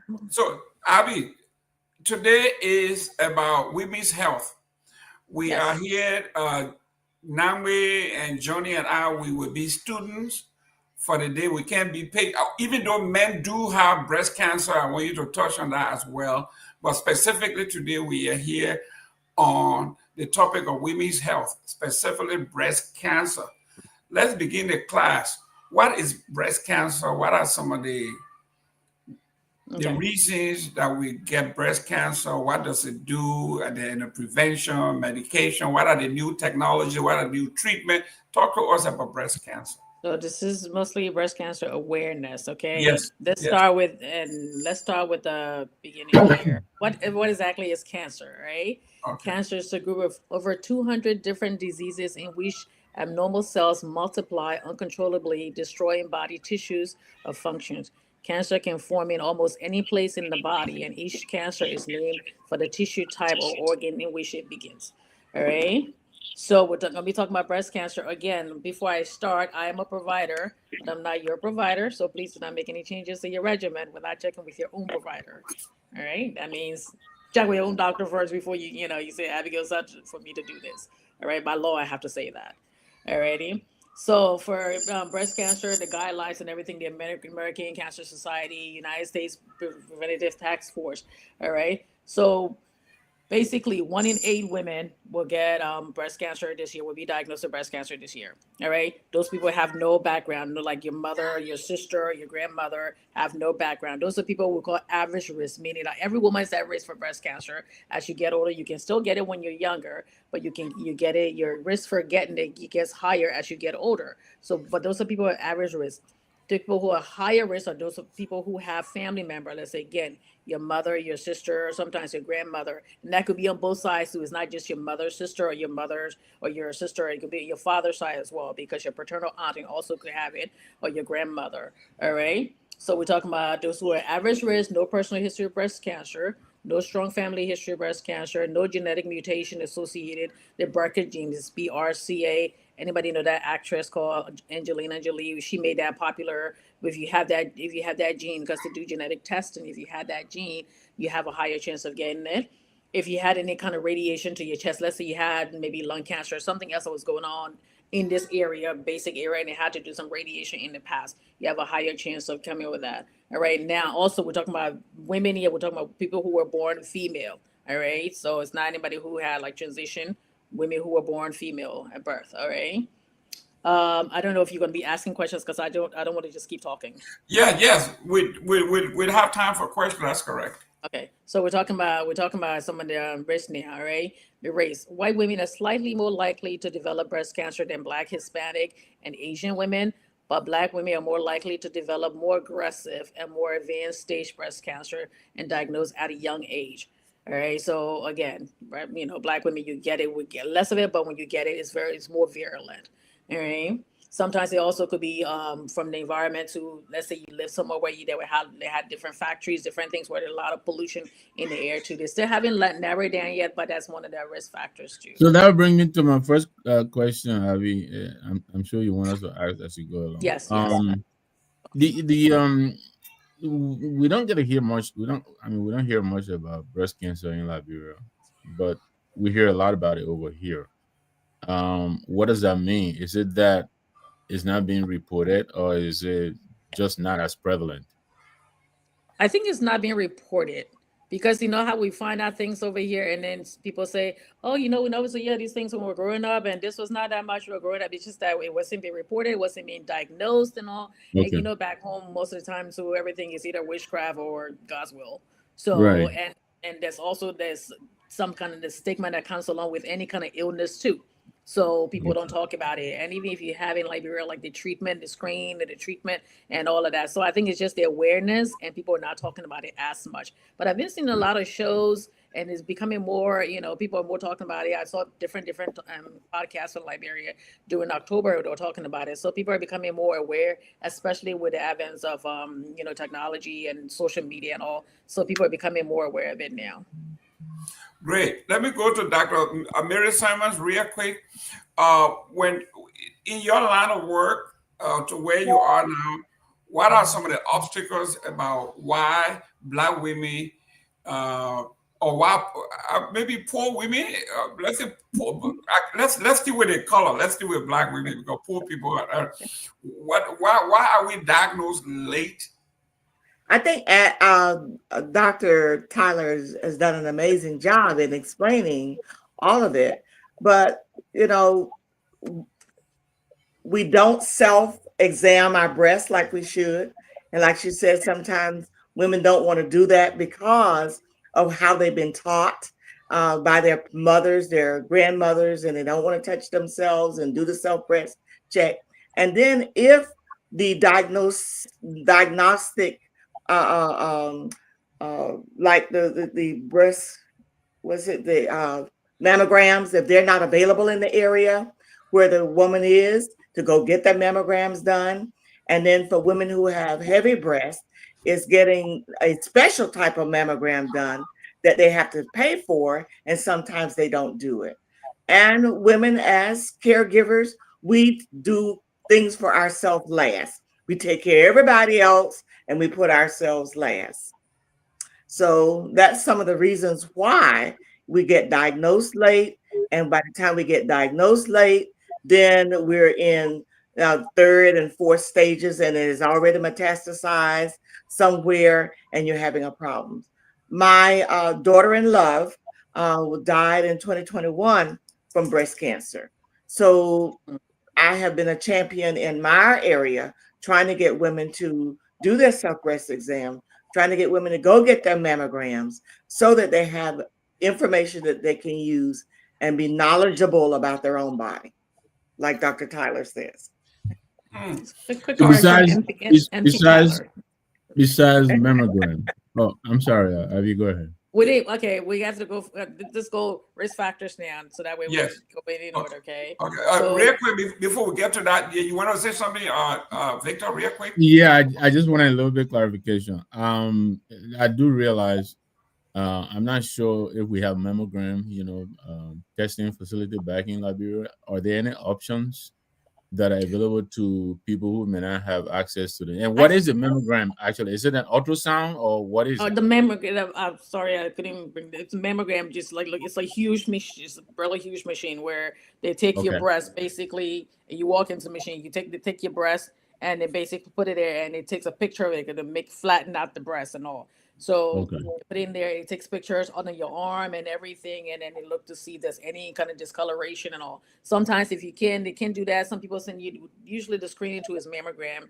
They prefer to use mammogram, and then also you can follow up with an ultrasound. Some people tell you, you know, like when I write the prescription for somebody to get a mammogram, depending on the medical history, I may say you do the mammogram and then follow up with an ultrasound because we want to have a better picture, a more definitive picture, and all that. Right. Okay.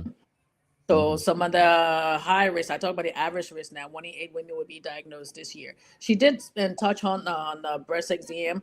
We talked about the breast exam before, but most people don't know how to do the breast exam. And also more studies came out that people do the breast exam and they may not do it right and they get scared and they go to the doctor and we have to do biopsy. So, and then sometimes they might say, don't do it. So a lot of people are getting unnecessary tests. So yes, you can do your breast exam, but like I tell everybody, make sure that you look in the mirror. You can look at your body naked. You know what your breasts look like and all that. When you're doing a mammogram, when you're doing your breast examination, I don't want to, you know, demonstrate on that right now, but it's just, I'll get to that. All right. So higher risk will be your first degree relative. Again, like I said, your parent, the mother, maternal aunt, paternal aunt, and all that brother. Sometimes your daughter, if your daughter had breast cancer too, but usually somebody who was already born with you or born before you, if you had any radiation to that area. And so what are some of the signs you want to look for, right? If you see any lump in your breast, all right, look at your breast you can look at it like maybe every once a week, but when you take your bath, you look at yourself anyways, all right? Any kind of lump in your breast, like a dimple, you know, I have a dimple in your face, you see any kind of dimple and you didn't see it there before, all right? Any kind of discharge from your nipples, all right? If you're looking at your nipples there and you squeeze it, you're not supposed to get any kind of, if you're not breastfeeding, put it that way. If you're not breastfeeding, you're not supposed to get any kind of discharge. No blood, no milk should be coming from your nipples at any time. All right. Any kind of swelling lymph nodes, like when you look under your armpit, it shouldn't be swollen when you're touching it, because when you're doing your breast examination, you're looking at the entire breast, you're looking under your arm because you have breast tissue, mammary glands under your arm as well. So you're supposed to be looking at there. Any kind of redness or dark color, thickening of the nipple of the skin. If you're a Black woman, of course, if you know, your skin would be a little darker, it won't be red. All right. So you're looking at, you're seeing different color discoloration and all that. That's a sign you're like, wait a second, I haven't seen that there before. Let me keep an eye on that. You know, you're not going to go run right away to your doctor to go find out. You're going to, you know, find out from there. Any kind of swelling of the breast. You know what your breasts look like now. Of course, if you still see your period once a month and all that, when you're getting closer to your period, your hormones and everything, your breasts are going to be swollen because your body thinks like, okay, yes, we're going to get pregnant this month. So when you're not, and you're going to get swollen. So you don't look at that as, okay, yes, maybe there's something going on. She told me if my breasts are swollen, you know, but that's just when your hormone dies down because the body doesn't get pregnant. Then that's when they tell you, okay, you're going to do your breast examination. Then you can do that after your period, maybe like a week or so after your period, and your breast goes down to where it normally is. All right. In any kind of pain, you're not supposed to really have pain in your breast, but that doesn't mean, there's so many different things, but it doesn't mean that you're having, you know, oh my God, I have cancer if my breast is like painful and all. Again, like I said, you could be hormonal changes and all that. So those are kind of some of the symptoms that we look at when we're looking at, we say maybe there's something going on there. Let's go ahead and get the mammogram. Of course, you're going to be getting, when it's time for you to start getting screening, your doctor, your GYN or OBGYN will be talking to you about that, your family doctor and your OBGYN. So hopefully by then, you should be going to go see your OBGYN. Usually at age 21 is when we start telling people to go see the OBGYN. And then breast cancer, any kind of breast cancer screening, we start around like maybe age 35 to 40, depending on if you had any family history. And we'll say, okay, your sister had breast cancer. When was she diagnosed? Your mother was breast cancer. When was she diagnosed? Then usually at that time, we start telling you start getting get screening before then. Yeah, I was going to ask whether there is a recommended age to begin screening. I think you just touched on that. The recommended ages is age 40 to 44. All right, women, you can start that option at a time. Again, you have your average risk. All right, again, like I said, you don't have any mother or sister, anybody who has that, but you know, advanced or higher risk. All right, age 45 to 54, you should be getting your annual mammogram. They recommend it every year from age 45 to 54. Age 55 and older, again, you're going to be speaking to your doctor about that, depending on your other risk factors and your family history as well, okay? Women can switch to mammogram every other year or continue yearly mammogram, but your doctor will be telling you that. I say, you know, some doctors like, no, I want you to continue doing every year until at least age 75. Usually we don't screen as often after age 75. All right, so that's the age group to tell you that average risk, but your higher risk, you want to start earlier, like we're at age 40 or so. Okay, I have a question. Thank you. And Johnny, just Mr. give me a Nagbe second. and Let me welcome you know, Johnny, can you hear me? Okay. Can you hear me? Yeah, just Yes, give me go a ahead. minute. Yeah, let me welcome Ms. Masakwa and also Mr. Miller. Thank you for joining us. Welcome to the set. Thank you. Okay, Thank Johnny. you, sir. Yeah, go ahead, Johnny. Okay, so Abby, I'm curious about when you said women, black women have, low risks, but if it comes to them, it gets very severe.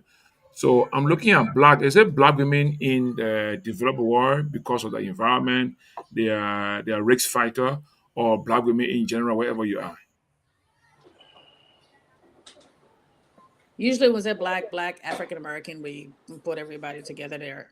So, but of course, when you're in a developed world, you're exposed more to other chemicals and other things and environment and all that, but mostly that. But then again, like I said, you don't do too many studies with people in other countries. So when the studies are coming, where at this point, black women get it at a lesser rate, not much because you're still 1 in 8. But when we do get it, because we get screened later or we get tested later, because again, like I had the teacher said, the professor said, so when you get to that point, you're not getting tested. Early detection is key. It's always early detection is key. So you're getting detected later, and when you get it, it's more virulent, and it's like the stage is much higher from zero to like 4. And most of the time when we get diagnosed, it's at a later stage, especially if you weren't getting your mammogram as prescribed or as recommended. So. Okay. All right. And Mr. Gayman, welcome back. Yes, Miss Delvina Cole, welcome as well. So howdy. Happy Friday. Happy Friday. Jerome, why don't we go around before we hand it back to you to our 3 guests who are just joining us to say a word or 2 of introduction and whatever they want to say about this subject. We'll go with Miss Masakwe and then Mr. Miller and then Miss Cole will be the last before we come around. Great. Just before we go ahead, guys, that is your earpiece. You want to take your earpiece off? Do you have an earpiece? Mr. Miller, do you have an earpiece? He's not hearing us. He's saying he cannot hear. Oh, maybe you should go out and come back. Come back out. I mean, go out and come back in. Go out and come back in.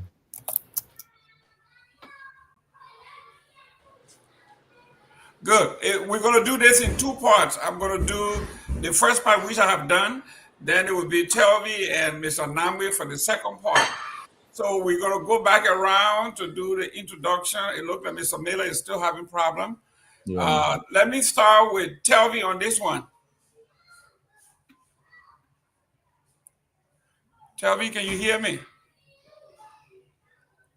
Yes. Happy Friday. So we're doing first, introduction. Introduction? That's correct. Okay, happy Friday. I want to thank everybody for joining us. I want to thank our nurses for all they do, and for Abby and Faletta and Mary.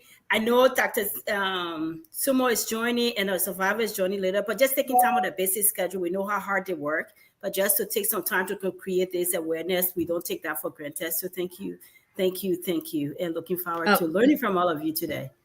Quick point of correction, Telvi. Like they told us in school, when you work hard for your degree, make sure they call you by your title. Yes, please. My party, Abby, Oh, salute. Yes, salute. All of y'all. And look at all these MPs here. Look at Faletta, my childhood friend Faletta. All these MPs. Y'all forgive me, or y'all don't tell me can talk plenty and fast too. MPs, all these MPs, brilliant women, and yes. Thank you for correcting me, Abby. Thank you. It was not intentional. Thank God it was an error from a woman and not from a man. I know. And Abby will not spare nobody. So, Telvi, it's your turn to moderate this show. No. Keep going. Yep. At the end, Victor will take us home. I have a speaking engagement in another hour, so it worked out. Valetta needs to introduce herself too. Yeah, that's what we're saying. We go around after Telvi is done. Telvi, tell us a little bit about you. Say everybody sees you here, but they don't know who you are. Hey man, who don't know noisemaker? Tell me. Okay, on a serious note, tell me. I live in Texas. Love or advocating women issues. By profession, I am a cybersecurity analyst. My background is in governance, risk, and compliance. So right now, I work as an information technology risk and security consultant, and so really the focus is really security, AI, and just technology. But other than that, I like to play. I like nature, and I love reading. Just engaging people, having healthy conversations. Of course, I like learning, but I have two daughters, two young daughters. I don't even know what their age is anymore, but I think on a serious note, I think they're 25 and 27, but all good girls, and glad to be on. Excellent. Valletta Johnson Massaquoi. Yes, hi, I'm Valletta Johnson Massaquoi, and I heard you say Miss Massaquoi. I'm mistress. My husband would put you to court if you heard me say Miss. Yes, yes. And I don't want to run into any Massaquoi. No, so these nurses not playing with us today. They're not going to let us fly. and I put Johnson in the middle of my name so that way when I introduce myself, the Massaquoi people know I'm married into it, and they don't ask me who my dad is because there are a whole lot of them. So that's why my name is so long. But anyway, I'm Valletta Johnson Massaquoi. I heard you in the earlier part of the program asking Abby which high school she went to, and you were like, "Oh, it's a convent girl thing." I think it's just a Liberian woman thing because I didn't go to convent. I went to SDA Adventist school all my life. SDA, there you go. So everybody Convent was still the best, though. Convent still the best. Everybody will boast about that school. Trust me, I can boast a whole lot about SDA. Convent got nothing on me, girl. So SDA in the house. But anyway, I have been a nurse for 20 years, and I'm a nurse practitioner now. I work primarily as a nurse. I work in cardiac flow, med-surg, tele, and I also did some preceptor work. I'm also a member of the board of the school I graduated from. I graduated from St. Kate's for my undergraduate, so I serve as a board member at that institution. And currently, I work as a nurse practitioner. I have been doing pain management. I did not do primary care, even though I love it, but I felt like it was going to be too much. So I did pain management. And currently, I work as a nurse practitioner, seeing patients in transitional care and nursing homes for pain management. So that's where I'm at. I'm married, like I said, and I have 3 beautiful children, and I live in the beautiful state of Minnesota. Thank you, Minnesota. SDA, I tell you, convent SDA has nothing on Bassa High School. I am from the great city of Buchanan. So now you're talking about it. You know, we got more pride from our high school than college. College got nothing on our high school, and I love it. So I can add to, hold on, before I go further, I can add to that. But you also said Bassa High School. So, okay, we'll see. But previously, before coming to the US, I did go to the university, and I have a previous degree from there in biology and chemistry. And I have spent 1 semester in medical school before moving over to the US. So our high school carries the most weight. We love our high school. Never even heard of it. I went to the University of New Jersey, Rutgers, but it got nothing on Bassa High School. That's my foundation, and I love it. Let me go to Honorable Topa. Yes, sir. Introduce yourself. We high school first, so we can clap for your high school. I'm Topa Miller. Went to St. Kizito High School in Pinsville. Yay. That's where I graduated. That's my parish. I also attended the University of Liberia. Sophomore before I moved over to the US in 2003. Excellent. And now you are? Right now I am a nurse practitioner. Been a nurse for 19 years, 5 years nurse practitioner. Got my bachelor's at UTA, University of Texas, Arlington, and my master's at Chamberlain University in Chicago. So, yeah. Wow. Ladies and gentlemen, listen, if y'all sitting down in Monrovia or somewhere in Bapulu or Benjamin, they just sitting in America, just running their mouth, they ain't doing nothing. You are a liar. You see the amount of school these people that go to, and you combine it that over 100 years, 100 years of schooling. Mary Summers, I know you're not from Liberia, but you did go to a high school that you are proud of. Where did you go to high school? I want to say that I do feel like the odd woman out here today, but I do have. Remember, I have a Liberian name, That's Deity. Yeah, when I went to Vito Town, I got the Liberian name of Deity.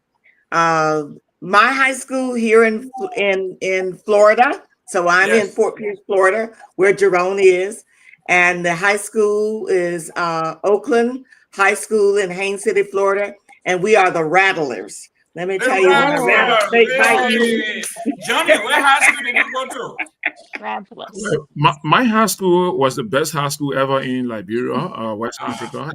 And this is a high school that I was in Bon Mines. It was a German supported high school. So I think everyone in Liberia knows what Bon Town School is. We never failed. We never missed anything. We are the best in Liberia. Okay. Oh, wow. Bon Mines. Is Bon Mines, is the high school still there? No, it's broken and destroyed. Hey, man. Why you did that to Johnny, man? Johnny, your school died. I'm sorry, Johnny. But let's get back to business. Octavie and Victor, we are glad to have such a great panel. I mean, we are talking about education. We're going to open the line. We're going to do all of these things. And tell me, you go from there. These are our guests. We are ready to talk business. We are ready to talk health. And what there? Y'all keep it on. Abby was already flowing. Abby was talking about y'all style. I'm just supporting. You know. That's correct. Abby, you guys are the health folks. Those are us here. We are the talking head. We don't know nothing. Right. Okay, I just talk about the screening age and all that. So if somebody else wants to start talking about, Valletta, did you want to add anything or? So earlier, I know you talked about some of the risk factors about breast cancer, but let's go back to some of it that we keep, the ones that you cannot get away from. Because I know there are some that you can say, okay, based on where you live and stuff like that, but there are some that makes it hard. The first one is being born a female, although men can get breast cancer too, but if you're a female, then your chances, you have a huge risk factor. And as we get older too, so aging. So we can't stop the clock and say we can't get old. And then there are some genes that you inherit from your family. So one of those genes mostly is like about 5 or 10% of breast cancer come from hereditary behavior. So like if you have the BRCA gene, it's BRCA1 and BRCA2. Those are the genes that are most common in having people at risk for breast cancer. So like if you have a mutated gene from that and from your parent, because sometimes over a year, I've seen that sometimes some people have like family member, like a mom or a sibling who died from breast cancer, and we do not be aggressive enough to go and check and do stuff for it, because most time you will have that gene. So those are some of the risk factors that I just wanted to put out there. Let me ask you, Mrs. Masako, again, thanks for coming. You talked about, being predisposed because of your genetic makeup. Now, I know we're in the age of genetic engineering. Are there any thoughts along those lines, or is it still too early? It's So, still for instance, too. for instance, if it is found that you have this gene and therefore you are at a higher risk, is there a chance for you to go and have some kind of change made? Let me keep it as simple as that. So some people who know that they are at risk for this gene, when they get tested, they don't do a change, but what they do is they get very drastic. They go Okay. and they do a total double mastectomy and take out lymph nodes and stuff to help their cheeses. If you know, a couple of years ago, Angelina Jolie, Right. star. So her mom had it and she had the BRCA gene, and that's what she did. And so for Okay. now, she's doing well. So sometimes you have to be drastic. Because my dad always used to say, drastic sickness need drastic cure. So Right. sometimes you have to be drastic in order to be able to. All your baby making Talking thing about out there. taking drastic So measures, right? Got you. Yeah. yeah. Yeah. So you can do all Okay. that. Your doctor would warn you. And some people, especially if you're very young, you haven't had any children yet, you can freeze your eggs. But there's so many different options your doctor can go along with. You can discuss that with your genetic counselor and also your doctor too. And then people high risk OBGYNs, and they can give you different options to follow through with that. So And some women start looking at their nutrition. Because of it being estrogen driven, they start looking at reading everything to make sure that there's no estrogen there because of it being estrogen driven. So men don't have to worry about that because they don't have any estrogen. But yes, and that's what makes it also more, difficult or deadly when you're still seeing your period and you get cancer and all that, because you still have the estrogen flow in your body. And also if you haven't reached menopause yet and you become pregnant or you get cancer and all that, it makes it more difficult to treat. So we also want to get our only male to show his thoughts on the same question, but let's welcome our survivor, Kwita Kese. She's joined the panel too. She's a breast cancer survivor and a social worker. But Kwita, we're just doing, you didn't miss much. They were just talking about some preventive care and some risk and all of that. So like we did with the other people, we're just going to introduce yourself and then we'll get to Mr. Miller to chime in on the one question, if you don't mind. I don't mind. Good evening, everyone. I'm Kwita Kakula Kesa. I was invited on by TC, and so I'm excited to be here. Like she said, I'm a clinical social worker specializing in child protection, and I'm a survivor. I had breast cancer about 12 years ago. So yeah, happy to be here. Thank you. So, Mr. Miller, if you want to chime in on that one question before we move on to other things. I've been in and out. What was the question? So I think we're talking about the risk and some of the ways that you can get the cancer and prevent it. Oh yeah, of course. I'm glad to be here to give my input as a male. For our, that being breast cancer, being a female is already a risk factor, like she just alluded to, due to all the chemistry and everything else. So just being a female is a risk factor, okay? And then you talk about those who are overweight. It has to do with genetics also, family history, alcohol consumption, that's also a risk factor. So a lot of things can play into the way you take care of yourself. And also, if you're not very lucky and find yourself in a family that has, all these genes and these markers, you have to be careful. So that's why we always talk about early detection and encouraging everybody to have the mammograms and to do self-breast examination, clinical examination, and all that. So the key here is the early detection, because we know from the survivor, there's a lot of survivors of breast cancer, but you have to catch it at the right time to survive, so.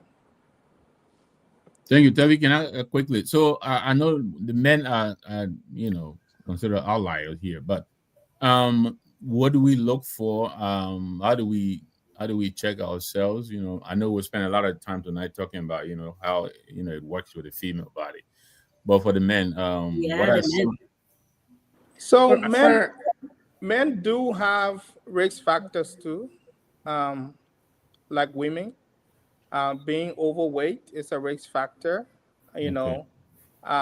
Having certain gene too, or if it runs in the family. But a lot of men who get breast cancer, the higher the age, the higher the risks. Okay, so that you did talk about the symptoms. So a lot of times symptoms are similar to women, but it has to do with you as a man. If you feel lump in your breast, you have to be careful about that. You have to have it checked out. Also discharge. It's men. Some men do have enlarged chest or breast. Men do have breasts. So Right. if you have that, you have to be careful too.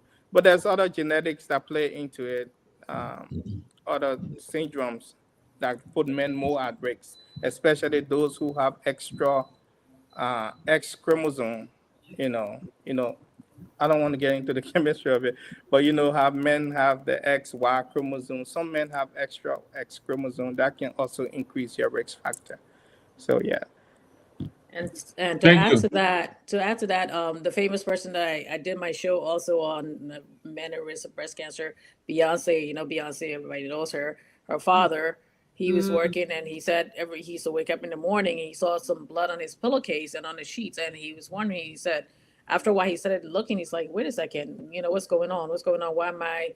And he started seeing it on his shirt and all, and that's when he went to the doctors, and then they did the testing. Yes, men can get mammograms too. It's a different way because you don't have the heavy breast tissue like a female, but that's how they found out that he did have breast cancer too. So he had history of breast cancer, and I think that her mother she was just detected early and was like stage 1, and she got able to like not get rid of it, but like get the treatment and all that. So both of them now. So if you have mother and father, your risk is even higher of getting it now. So again, like I said, Beyonce's father, you can go read about his diagnosis and how he was treated and all that. He was very open about it because he wanted a lot of men out there thinking that they can get breast cancer, even though the risk is lower. But yes, there is a chance because you have breast tissue also. So yes, there's a chance you can still get it. That's for the men. Any one of the nurses want to add? Faletta or Mary, do you want to chime in on that before? I hope that there is a spot to talk about the spiritual, psychological, and the emotional aspect of it. And from a ministry perspective, you talk about your titles as an evangelist and as an assistant pastor where I am. I want to talk about that spiritual aspect that women go through with the breast cancer. Sure, we'll get into that. Faletta, you got anything to chime in on the men piece before we move on? No. I have a question for the men. Should they be, and I know some of these answers, but I'm just asking just for awareness to educate the public. Should they check like we go every year on our annual? We check everything. What should they do the same? Right now, that's not a recommendation unless let's say if you have a family member, if you have breast cancer that runs in your family a lot, family history, they will tell you, say your mother had it, your sister had it as a man too, you also want to get checked, especially if your family member has that BRCA gene, the BRCA gene that we talked about. Yes, you can go ahead and you talk to your doctor. That's why it's good to be seeing your family doctor once a year and also talk about your medical history and all that, so they can see, okay, this is what's going on. We have your family history, you have breast cancer that runs in your family or whatever cancer that runs in your family, and then they put you at a higher risk. Again, like I said, there are people who are at average risk and there are people who are higher risk, and that way your doctor can say, okay, I recommend maybe you go for your mammogram, or let's do an ultrasound, because you can do the ultrasound where they just put the gel on your breast and they can go there, and then that can also follow with there. Sometimes if they see something more than that, they may say, let's follow up with an MRI also. That one's like much more definitive, but it's also very much expensive if they absolutely have to do it, and I think they can go that route. Okay. So get some I'd like to also say during this time, we're talking about breast and with the men, but I think that we need to talk to the men about their testicles and testicular. So just as we do in the shower, our assessment in the shower, they should also do the assessment of looking for testicular changes that can occur. Because men that really don't want to go to the doctor, they don't want to do these things. But that is just as we look at breasts, they need to look at the testicular problems. Yeah, we can have another show on that for the men. But I know we will. But yeah. Is I guess you got a hysterectomy. Is that an option for men as well? Men don't have No, men can get hysterectomy because you don't have a womb. What women- what was it you were talking about? They're taking out removal of the breast. I'm sorry, I'm That's using the wrong no, I'm word. talking about if you have that BRCA gene, if you want to go all the way because the BRCA gene puts you at a higher risk of getting cancers below the belly button, your pelvic area. So Okay. basically they'll tell you, okay, let's take out the womb, let's take out the ovaries and all of that. Take everything else out there, just leave the vagina and the rest of it there. So that way you don't have a higher chance of developing ovarian cancer or uterine cancer and all of that. So but your doctor would discuss your risk factors with you. Okay. Okay, Thank so you. before we get into it, I want to hear from the survivor, her story and how she diagnosed. I mean, how she found out she had this. But I want to talk about prostate cancer a little bit because that's something that's common and people overlook it. So can you We share can light have about? our own day. We can have our own day. Like Hey, all together now. No, it's not. They have to get you. You're too busy. That's true. That's true. That's true. It's a That's prostrate. true. A different show. You want to do a different show for that? Yes, and that's Okay, why we'll put it one side. Well, We'll put it one side. yeah, We'll do the women today. LV, when you're ready, I will come on. I'm a survivor. I just Oh, really? two, I didn't 2 know years on now. Yeah, I had Oh, enlarged okay. prostate. I did the surgery. Well, what the Um, nurse is willing to do it, so we'll do a part B on that. so yeah, when you're Yeah, we ready, can do a yeah, part B I can because we join you got and, more and talk research. Okay, about okay, that. okay. Got it, got And it. that's why you need to watch Abby Tyler's How to Live in Page. I did a show on that already. Very recently. Yes, I'll you put a lot of work into that. Yeah, so what do you have for a queen as we're talking about? Because she's a survivor. So want to, if you don't mind sharing, and I keep saying that because I don't want you to feel obligated to share what you don't want to share. So just whatever you feel comfortable with. If you want to tell us how you found out you had cancer, your journey, the support, your treatment, what it was like, just to encourage somebody. Yeah, first and foremost, I want to appreciate you guys allowing me to come on and tell my story or share kind of my experience of breast cancer, it was quite the journey. I was diagnosed when I was 29. I had no family history of breast cancer as far as like my family.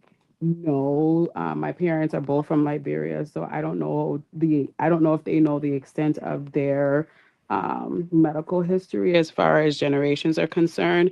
But from what they shared, they didn't have any history of breast cancer. And so I was about 29 years old and I had felt like this lump on the right side of my breast, and it was pretty hard to touch. And so it was bugging me. And my sister, who is a nurse, she had encouraged me to go ahead and go see my primary doctor. And so I was like, okay, the appointment, went in to go see my primary doctor. And one thing I will say as a Black woman, when you're receiving care with healthcare, you have to be a really strong advocate for yourself and really understand your body. And if it doesn't feel good to you, really push back with your care providers to get that second opinion, or to get that further testing. Because initially when I saw my doctor, my primary doctor, she had communicated to me like most women your age get fibroids in their breasts, and really was trying to like downplay what I was feeling and tell me that it was fibroids. And I told her, I said, I appreciate you saying that, but I just want to get like a further testing just to make sure or whatever. I didn't have any like clue or any insight to say like whether it was breast cancer or not. But I know that it didn't feel comfortable to me. And so that's where the advocacy came in for me. And so she was like, sure, she made an appointment for me to go to Regions to kind of get that further testing that I was requesting. And so when I went to Regions, they had communicated that my breast was pretty dense. And so they needed to do an ultrasound of my breast to really kind of get, to figure out what the lump, if it was really fibroids or if it was more than fibroids. And so they had did the ultrasound and then wanted to do a biopsy of the spot and draw some of the liquid that was in there. And they went ahead, did the biopsy. And I'll never forget, like the doctor had told me, he said, it's probably nothing, but if we end up calling you, that means that it's something and we want to further test. He never used the word cancer or anything like that, but they were like, if there's more than, what comes out, we'll call you. And so, being naive, I had like that first no like I had that first instant of like when my doctor was like, this is just fibroids. So I'm thinking, oh, it's just probably just fibroids, what she said. And, just kind of going on my merry way. And then that Friday, I got the phone call and the doctor had called and I saw the hospital call and immediately like my heart just sank. And I was like, I wonder why they're calling. And so picked up the phone and the doctor was like, I'm so sorry to tell you this, but the biopsy, the tissue that we took out of your breast, it came back positive for cancer. And they didn't know like all of the staging and everything like that. I needed further testing for them to determine that. And automatically you go to like worst case scenario, right? When you hear the word cancer, you don't think, you start, all these different thoughts start to go through your mind. You're thinking like, is this going to be the end? At the time I had two small children and I'm like, am I going to be able to see my kids you just start thinking the worst. And I had to really, I had to really just reflect on my Christianity. I had to really like step back because it feels, when someone tells you you have cancer, it feels like an out of body experience. It's like once you hear that word, everything else sounds like wah, wah, wah, wah, wah. You're not hearing anything else after you hear the word cancer. You're just hearing wah, wah, wah, wah, wah. So everything else if he told me what stage it was, if he told me, I didn't hear anything. All I heard was cancer and that was it. And so, that's, I thought about like I said, I thought about my kids, I thought about my husband, I thought about, what would come next, what would treatment. All of those things start to run through my mind. Am I going to survive it? And am I not going to survive it? What am I going to look like? How is this going to impact me? How is it not going to impact me? Just thinking along those lines. And I just found myself just needing to just cut the world off and just focus on prayer and just focus on, like God at the moment. Like, God, if you allowed me for some reason to find this illness, this test is not going to be greater than this testimony that you're going to give me. And that was kind of my self-talk, like my mental health to keep myself afloat going through this, is that this test is not greater than the testimony that's going to come out of it. And so the journey started from there. I went ahead and met my oncologist, who was a really young man, and he was like, you're so young. And he, at that time, now I could hear what he was saying to me, like, you have triple negative breast cancer. So meaning like my breast cancer didn't really respond to estrogen or anything like that. Like the only thing that really could help the type of breast cancer that I had was chemotherapy and radiation. Like if that didn't do it, then at the time there wasn't anything that other than that regimen that they could treat it with, because that breast cancer, the triple negative, from the research that I did and then like the communication that was from my oncologist, was really impacts African Americans and Latino women. And oftentimes that specific cancer, they don't read that, there's not a whole lot of research into triple negative, right? So the mortality rate for that was super high. And can you imagine like hearing all of these things, like doctors and telling you like your mortality rate for this is really high, the recidivism rate for this is like after 3 years, and and you're trying to keep yourself afloat and trying to like encourage yourself through all of these. And I get it, they have to, they have to tell you, what your chances are. They have to tell you what you're up against. I get it, but like from a person that's receiving the information, it's hard to sit in. It's a lot of information. It's so much information. I encourage anyone that's ever been diagnosed to have someone else with you to help you kind of hear everything, because it's just so much and it's so overwhelming. that it's almost like you have to take little pieces at a time and figure out like, okay, so I have this piece, I'm going to take this puzzle and put it here and put it there as you're going through the process. And giving, when I did my research, and I also encourage people, like when the doctors give you, a diagnosis or whatever, go and research that. Don't just like say, okay, this is just what it is and I'm just going to go about my merry way and you're going to do whatever you need to do. Go and find out what it is that they just diagnosed you on. If you need to get a second of opinion, get that second opinion. Look at what the rates are. Look at, what the survival rates are. I spent a lot of time like researching that triple negative. I spent a lot of time understanding that form of cancer. I'm not a nurse, right? I'm a trained social worker. And so really just trying to get out of my comfort zone and learn about what was impacting my body and the route, and talking about it with my husband and praying about it and coming up with what was the best decision for me, and the best decision for me after researching everything was to have a double mastectomy, because again, this is a cancer that wasn't really widely researched, right? And so the mortality rate was very high, especially for Black and African American women and Latino women. And so the recidivism rate was like after 3 years. So I'm like, you know what?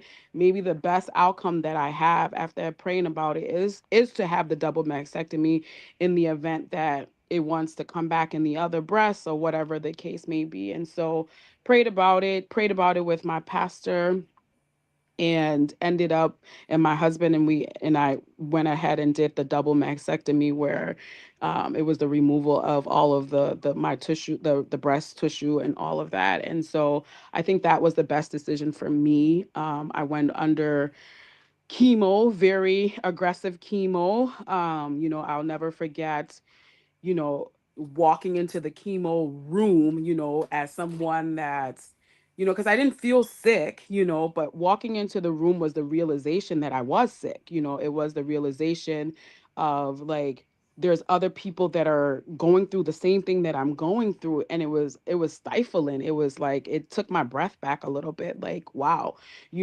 sometimes you don't, you're going through life and you're not understanding that there's a whole nother world happening here. There's all of these things. And so that first day going into chemo, I literally broke down, and I was like, wow, this is my reality. This is my right now. And again, just continuing to remain like encouraged during that. And my family, oh my God, my family, my husband was one of my biggest. I think had I not had my family, had I not had my husband, had I not had, my church, I don't know how I would have gotten through it, because it's so hard. It's a hard thing.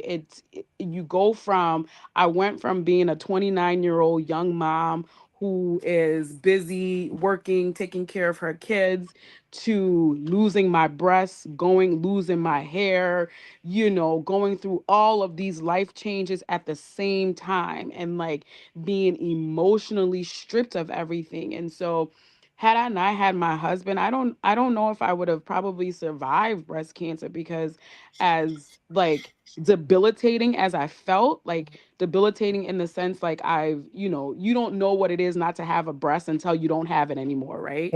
And so feeling very debilitating, feeling like the most ugliest person in this world, all my hair is gone, and just my nails are popped off because chemo popped off all my nails. My toenails was gone, and just feeling very lethargic all the time, going through those emotions. And had I not had my husband just telling me how beautiful I am, and encouraging me through it, and just on the days that there was days I couldn't get out of bed. I couldn't even taste food in my mouth. Like I couldn't, like there was no, like chemo stripped all of my taste buds away. And so, in order for me to keep my body weight, I like had to force myself to eat. Like I would put the kitale in my mouth to like give me some type of taste in there, because there wasn't any. You don't taste food when you're going through chemo.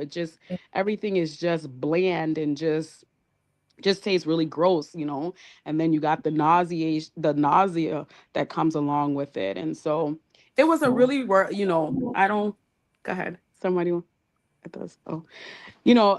I don't wanna huh? I thought somebody was saying something. No, Oh, I was gonna ask. anything you can bump in with questions. Yes, and let me thank you so much for sharing. I can already tell, you're already still getting emotional about this, and it's really, really, really, really, formidable experience that you had. I was just wondering what kind of pre-surgery, what kind of preparation. Because it seems as though, I mean, yeah, they may never prepare you enough, but it seems as though, you just went smack in the middle of this, without full expectation of what you were, you're talking about the feelings you were getting, loss of taste, fingernails going and all that. And I'm wondering if you had any pre-surgery counseling or anything like that. Well, thinking back, I don't think the only thing that my oncologist talked about was, that post surgery they would start chemo right away, and kind of like what the process of chemo would look like. But pre surgery there wasn't a whole lot of communication about, like I said, like what like they went through my options, but not like there wasn't a whole preparation about like this is what it's going to look like and all of that. There wasn't a whole lot of that. There was just like, here's your choices. You can look at, either a double mastectomy, a lumpectomy, where you kind of just take the lump out, or take the one breast off that has the cancer. And that was like the extent of kind of explaining what the process would look like. Thank you very much. Abby, this is your show, but we I, have another 30 minutes left. I know you I want to say think something. Let I me just, think Mr. Miller, let me can I just come in? quick, Okay, yeah, please. yeah, you were coming. I think Um, one of the things that helped her was her doing her own research. That plays a bigger role in any decision making because you are filled with information and you ask the questions. If you await the doctor to give you the final verdict, like the option, like we're gonna do this. If you don't do your own research, you kind of go straight with the doctor. But what she did, I mean, that's mind blowing. The fact that she went ahead and researched and got all the information, she was prepared going in there. And having talked to her family, the support played a very big role. There are breast cancer support groups, counseling, services out there. But her family was with her. So that's why you see, even getting through the recovery, it kind of went faster than what normally, because that can take you way back 10, 20 years. good family support system. I'm sorry, I must have said Abby, but I meant Telvi. Telvi, we have about 30 more minutes left. I want us to spend a little bit of time, and this is your show, you're leading it. But if we have time, let's Yeah, maybe let's I want to make. I want to let's say check. something. Can I say something now? Yeah, Johnny, but I want us to talk a little bit on the after, the day after, recovery and all of that. I hope we don't forget to talk a little bit about that, because Miss That's it. experience. So I think we should spend a little bit of time, but let Johnny go. Johnny, I'm sitting here, quiet and feeling, should I say sad, because all of these women are living in advanced society, like in the US, where they have the potential opportunity to be diagnosed. And Yes. I've worked over the last 15 or more years in most remote, difficult communities in Liberia. Almost 1 million women in rural Liberia. I'm imagining if they ever have such experience, how would they even be diagnosed earlier, and how would they even get treated and be cured from this? So I'm sitting here listening to all these things you guys are saying and wondering, how can we as a generation of people respond to the women's situation in Liberia, especially those in the rural parts, those difficult places, remote places? You know, and I think cancer is like, I mean, it should be a serious health issue for us in third world country and for us in Liberia, and to the extent that I mean, it just tells me that we need to do more in our health sector. Because I don't know how many women in Liberia, villages are carrying cancer along with them, and no one is telling them what is happening to them and how they can respond to it, you know. And even right here in Morovia, again, we have people living in very poor communities. They can hardly afford to go to the hospital. They're always living to go in the nearby medicine store or drugstore.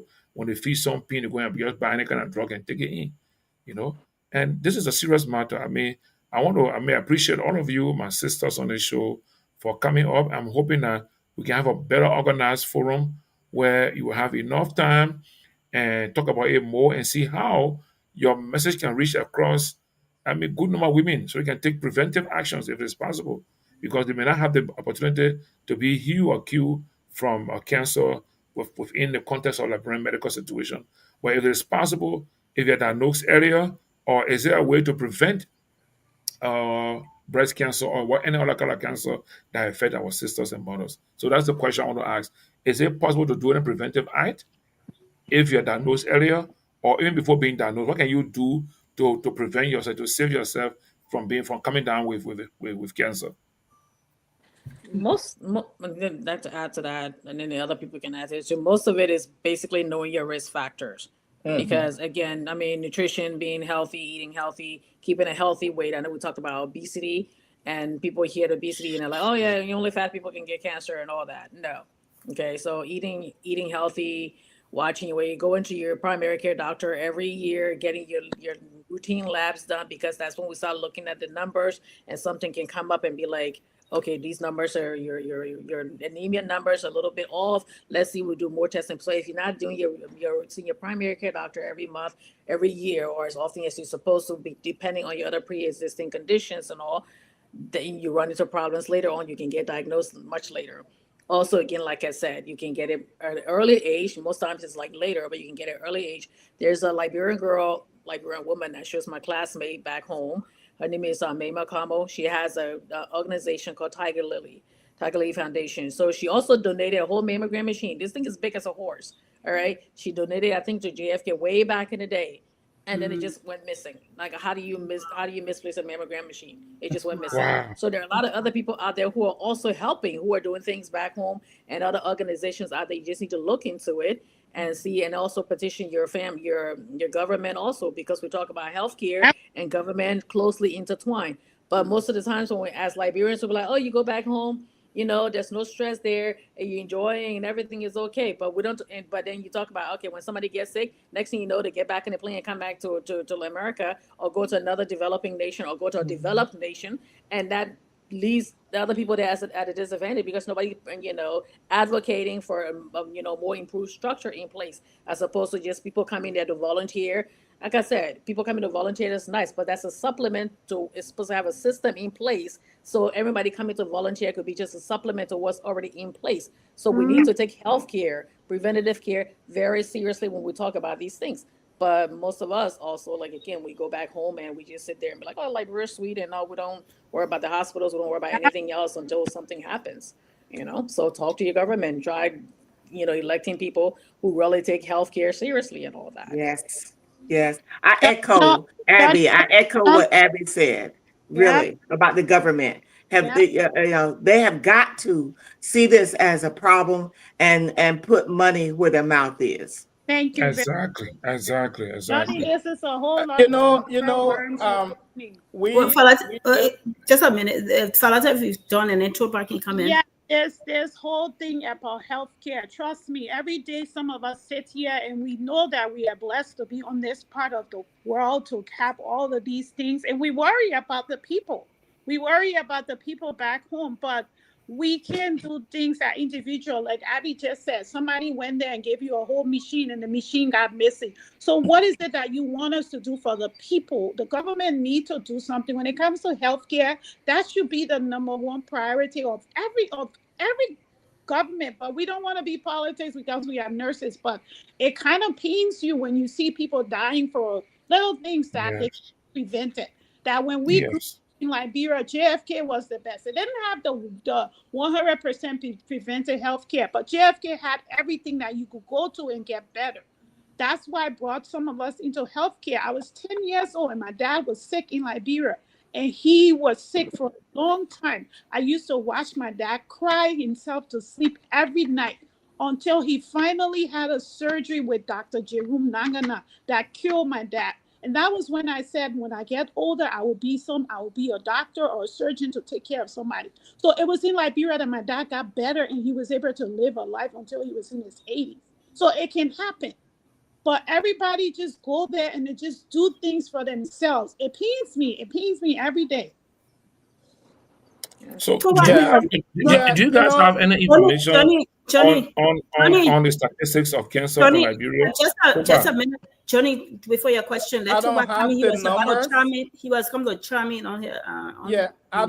Just to answer your question, I don't have the numbers, and even if you get any number right now, it will be really wrong because they are not screening people. Oh. The truth is that people are not going to the doctor to get screened. How many mammograms are they doing in Liberia? There's not much. So you cannot really give a number. There's no way you can give a number if you're not screening. So the information is not there. But just to come back about the politics of it, there's always politics in nursing. Regardless of what it is, we have to push our government to do a little more. But it don't have to be entirely on the government. The government needs to open up. You have a lot of nurses, doctors, nurse practitioners around the world from Liberia.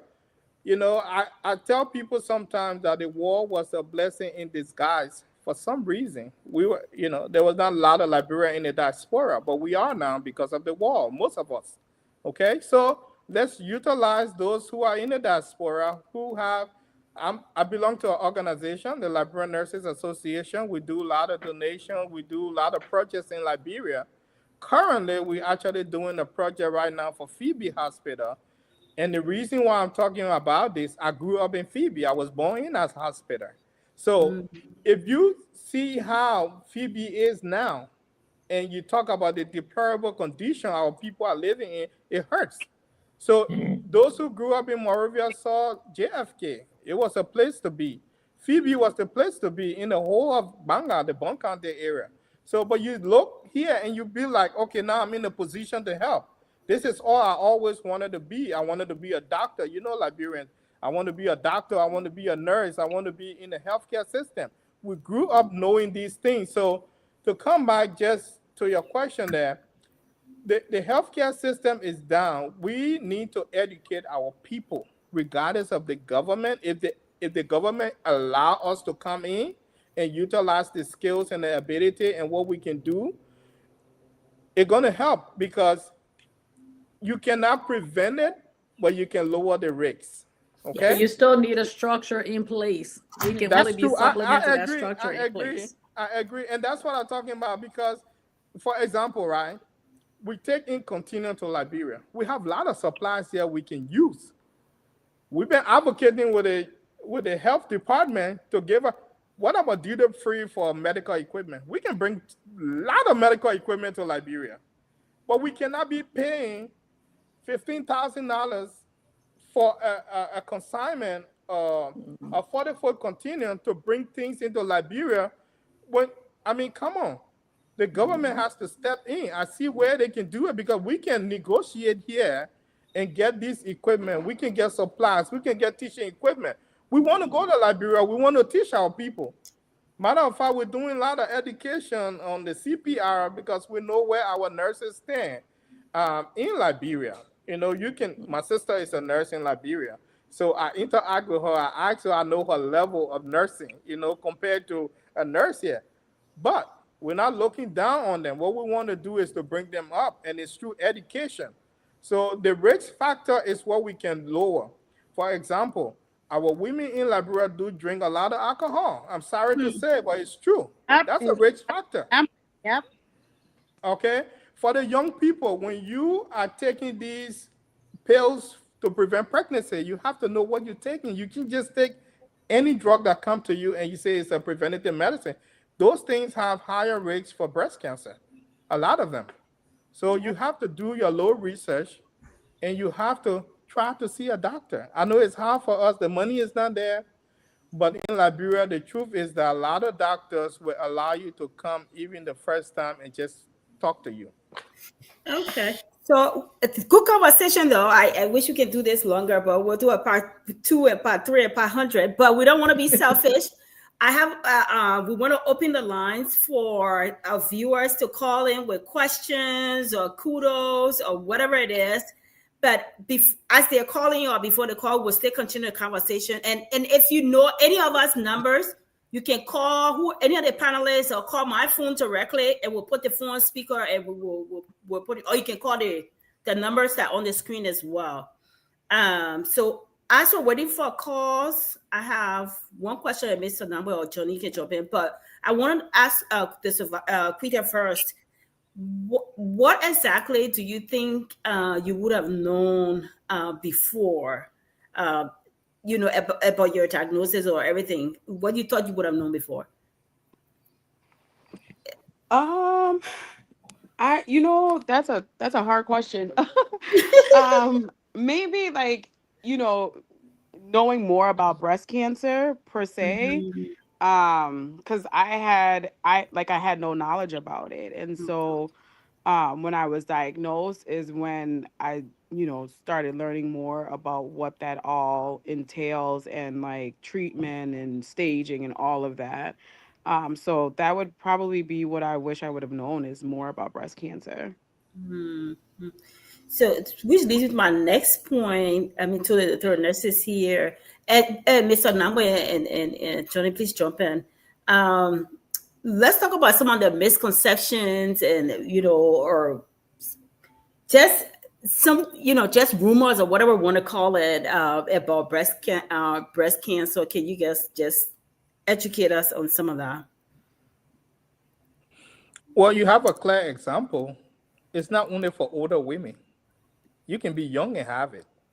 So you have to pay attention to your body. Sometimes your body is speaking to you. You have to take the initiative to evaluate. Okay? You have a boyfriend or a husband. But those can help. And if you don't feel right, say something. Check it out. All right. The other misconception is for the men. Men think they cannot get breast cancer. That's a lie. You can get a breast cancer. Okay. So men too, if you feel a knot, a lump, or inverted nipple, or discharge in your nipple, you better go check it out, because it could just be breast cancer. Okay. Can I, Mary? Go ahead, please. I'd like to inject in here. Many times we don't do because body image. We're so into what we look like. So body image and self-worth can be part of that misconception that I know something's wrong, but I don't want to do anything about it because I look a certain way. I want to look a certain way. And for the woman that had the double mastectomy, there are things that can be done to give you back that self-worth and that body image. But if they're not told that, then they think that, oh, my breasts are going to be gone. I'm not going to be a woman anymore. Nobody's going to want me anymore. And I applaud is it Quita? For what you said about faith. Had it not been for your faith, had it not been for the people that are surrounding you with the support, you would not have been able to get through what you got through. And I think sometimes that's our problem, in that we don't have a support system. And then we go looking for a support system, and that support system is not there. Right. Thank you. To add to that. So let me ask a question. I'm really a novice. Does cancer come up with pain? Is it painful? Yeah, the pain is later. The pain is usually later. Yeah. The pain is usually later. That's why most people, and this thing also, like you talked about, making sure you do your research. I always tell people, if you're going to do your own research, make sure you're researching reputable sites. Yeah. Because there's so many things out there. There's so many people who call themselves health gurus, and so many things. Like this actress Ananda Lewis, who just recently died. She did her research too, and she said she wasn't going to have any of the traditional treatments and all. And by the time she got to where she was supposed to get the treatment, it was already too late. She did end up getting traditional treatment, but so if you do your own research, make sure you're looking at reputable sites. You're talking about the Susan G. Komen Foundation. You're talking about American Cancer Society. Again, like I said, Tiger Lily. You know, you can go on there. Don't just go on there because so many things on the internet. So many people on the internet. You can have health background and also. And then also the stigma to people saying I don't want to do anything with my breast, and it's not always you're not always going to feel a lump. People think you're going to feel a lump. You're not. Sometimes you don't feel any lump. You know what I mean? Until they do your traditional screening, and when they find that, then they find out that you know something's going on. So you're not always going to feel a lump. All right. And again, like I said, the self breast examination, you have to know how to do it. You want to make sure you're doing that like a week. If you still see your period, do it a week after your period and all that. And you're doing that, you're going to be going around with your fingers. All right. Going around the whole breast without your bra on, naked. All right. Don't let your boyfriend or husband do it because they're not going to be paying attention to that. They're not going to do it well. Just making sure. All righty. So, you know, you're going around. I don't know if you guys can see me clearly. You're going around all the way, doing your fingers and touching that, going all the way around until you're pressing the entire thing. So you have your hand like that. You get to your nipples. You pick your nipples and you kind of squeeze it. Sorry. You know, I'm doing scientific stuff here. And there shouldn't be any kind of drainage. No, we need it. We coming need that. from there. Go under your arm as well to go all the way back there because you got breast tissue all in this area and all that. So you do that at least once a month. And again, like I said, and then also having a mammogram. They'll tell you if you go in with 2, come out with 2. So most people get their reconstruction right there, right after the surgery. They get their reconstruction. So most people are saying, "Oh my God, it saved your life. Aren't you happy they saved your life? What do you want to get? You know, a regular different breast for?" No, because it's a whole image thing. And until you're going through that and all that, or you taking care of like someone like me who are taking care of patients like that, of course you want to come out because you're going through so much, the hormones, the pain, all of that. At least coming back out and looking back as normal as possible. Again, that's all part of the healing process. So don't let anybody shame you and just saying, "Oh my God, why do you want to get breast implants?" We gotta call. If you don't mind, we got a call. We'll come back to you. Yeah. Okay, go ahead, sir. Yeah, my name is Sarah. Can you all hear her? Yes. Can you hear me? Yeah, they can hear you. Okay. Yeah, I just want to say thank you guys. This is a beautiful show. I am enjoying it. I'm following it. I work currently on my break, but I'm following the show. It's absolutely a beautiful show. Lots of information. I want to say thank you so much to our survivor on the show, Quita. Your story is so amazing. It got my eyes watering. I want to say bravo to you.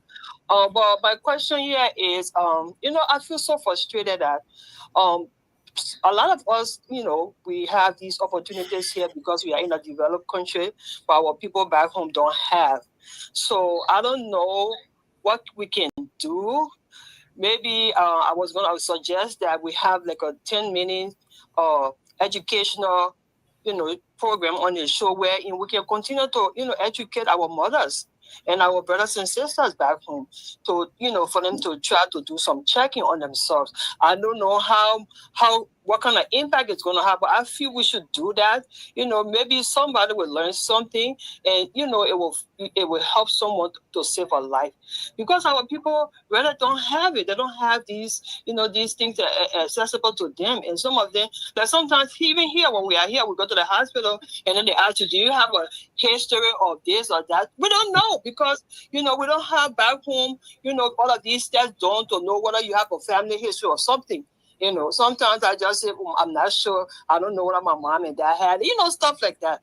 But I'm just encouraging our government to do something, at least give our brothers and sisters, or at least, a physical every year so that they can go and get checked up. Thank you so much. I'm enjoying the show. It's a beautiful show. Thank you. Thank you, sir. Anything else somebody want to add before I throw a question or two? I had a question. First of all, I had a comment, and this is Miss Simmons. She just took it out of my mouth. I had a question about body image and the perception. I know earlier before you all came on, Abby was talking about those who might have heavier breasts may pay a little extra for mammogram and all that stuff. And I know she did explain what she meant, but I just wanted to make sure we re-emphasize that, so that we don't leave the impression that those who don't have heavy breasts are, for some reason, at an advantage. And, if your breasts are heavy, then, you are at a disadvantage. The question I would like to ask is, can we talk a little bit about the recidivism rate because we're talking about misconceptions. I know when you go through the mastectomy, what happens? Is there a chance that you have a call? Okay, let's go ahead. Or is there a chance whether the cancer will recall? I just want us to talk about that. Thank you. I can speak to the heavier breast. We're talking about, I think somebody else mentioned the pricing more. If you have insurance over here and your breast, you have the mammogram first. Like I said, sometimes I send patients to get their mammogram too. If they tell you mammogram. Okay. I'm sorry, I don't want you. I know you're in flight. We got a call and then we'll come back to you if you don't mind. Yeah. No, go ahead. You're on speaker. Just tell us your name and where you're calling from, and then you can go ahead and make your comment or put your question out. Can you hear? Can you hear me, Tarina? Can you guys hear me? They can hear you. Let me increase my volume. Yes, they can hear you. Yeah. The show is very interesting. Let me introduce myself. My name is David Kessler, and Quita is my wife. And I just want to tell her thank you for coming on the show. I just a little piece for people to get and to understand. So when my wife went through the double mastectomy, one of the things that the doctor told me, the doctor told me that it's going to be very hard because she will never look the same. And in terms of sleeping in bed with my wife, the doctor told me those are the part that makes men to leave their wives. Because, we all having breasts, most men will feel that, they can have a woman. And the doctor told me it was going to be hard for me. But one thing I told my wife, I told her, I said, I will be here for you until you don't own me. I will stay for you until you say, I want to. So like my wife said, it's been 12, 13 years we've been together. And she has been a very strong woman in faith. And she has, done everything that, even with all the press, she still see herself to be very beautiful. Like I always say to her, she's one of the most beautiful women from Africa or in the world. I always tell her that, so you stay beautiful. So I just want to encourage all the guys out there, when your wife or your sister or sibling going through this thing, be strong in faith and be there for them. Amen. Amen. When my wife was going through it, I was there for her. I did everything, the matter of fact, we on the show, I want to say it to all the guys, and I was the one that even started encouraging my wife to have sex with me because I knew it was hard for her, but I said, no, don't look at it that way. Don't be your wife off on the chair. Man, that be so now, Biggie, that be so. No, this is a beautiful story. Yes. Everybody need to hear it. Intimacy and chronic illness, illness, I talked about that. Yes. As time went by, she started get back to herself. And at the time, our kids were very young, the two kids, they're in college now, but at the time they were very young, so it was hard for them going to school and seeing their mom the way she was looking. So I just wanted to come on the show to tell you guys thank you, and I appreciate the what you guys doing. Thank you for being a good husband and a good father. We appreciate Thank you, brother. Thank you, brother. I take my hat off for you, brother. Thank you. Yeah, man. Yeah. What a great story. I know. What's up? Story. What's up? I mean, how cool can this be? Beautiful love story, huh? Yes. And I did do a show on, how to remain, loving and intimate. Right. That's how to get flaws or anything stuff like that. That's a good show. The team effort. And people, and if you don't have a good support system, makes a big difference in the recovery and the healing period too. So people need to understand that it's a team effort.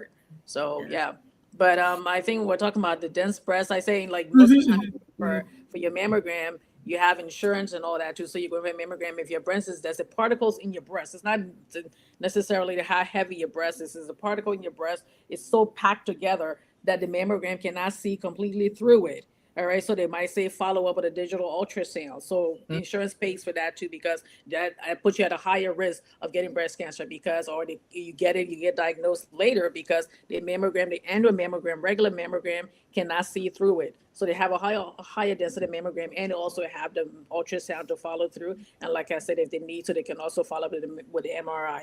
Yes, it's a little bit more expensive. You may have to pay sometimes a copay and all that too, but yes, you have to go through all that, but it's not necessarily a big breast, it's just dense breast. Thank you very much for that clarification. Also, when you're younger, add, you have more dense breasts too. So even though we are in America, but some people still don't have insurance. Okay. Yes. The CDC has a national breast and cervical cancer early detection program. They can, if you file to the program, you have to qualify for it though, based on your income. But they can pretty much do your mammogram for free or at a reduced cost. So these services are out there if you want to take advantage of it. I know we don't have it in Liberia, but here at least you can try to seek out. If you don't have insurance or you don't have the money to do it, that should not deter you from going to have a mammogram. Faletta, you were saying something? You wanted to come in? No, I was just buttressing what he just said about those programs. And sometimes they do have those, like during the month, the breast cancer awareness month, they have like a bus that sometimes they take around in those underserved areas, and they do free screening for people too. So especially in America, like he said, so to just make use of those opportunities that are there to be able to get the help that you need. So we're fastly approaching our time here, but I have probably one question for Quita, one question for you guys, and then maybe Mr. Nagbe come in, and then we can wrap up. So for Quita, most times people think that, okay, I took everything out, so I don't have to do anything more. So what are you doing as preventive care after? And then I'll put up to it, and then for our nurses, people feel like I'm not menstruating anymore, or I'm 50, 60, so this is not my problem. So you'll be thinking about your answer why Quita is telling us about the preventive care that she's doing beyond her breast. I don't want to use your big medical term. I want to say two of the titty going out. Let's just make it simple, for our people. Yeah. So like when you have a double mastectomy, right, most of the breast tissue are gone, but there's a chance that some of the breast tissue are still there. And so what my oncologist has advised is that I still check underneath my armpits, all the way at the back. And then since I've passed like my 10-year mark of being cancer free, I go every 2 years to my oncologist, and we do some blood work. And then also, I forget the machine it's like I think it's a PIP machine where they'll just do a full body scan. A PET scan. Yeah, so they'll do the full body scan. So that's every couple of years. So that's kind of what the routine is. So I still check my breasts, like the underneath my arm and stuff like that regularly. And then every couple of years, I'll have that scan done.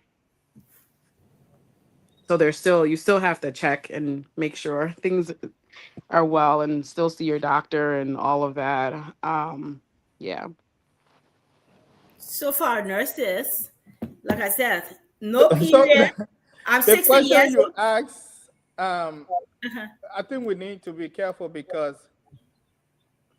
I think the stats here is almost 270,000 diagnoses or cases of breast cancer every year, and about 42,000 deaths. So with that being said, a lot of the numbers on there are people that are 50 and above. So if you think, you no longer have menstruation and you can just run free because you don't have the hormones, that is so wrong. You got to be careful. You have to take it seriously because that's even when you are higher risk. So yes. Yeah. So I didn't even realize that even Sarah had called me. My people, I got message on my phone for like real people business. I took it. So I see if you got my direct number, you'll not be able to reach me.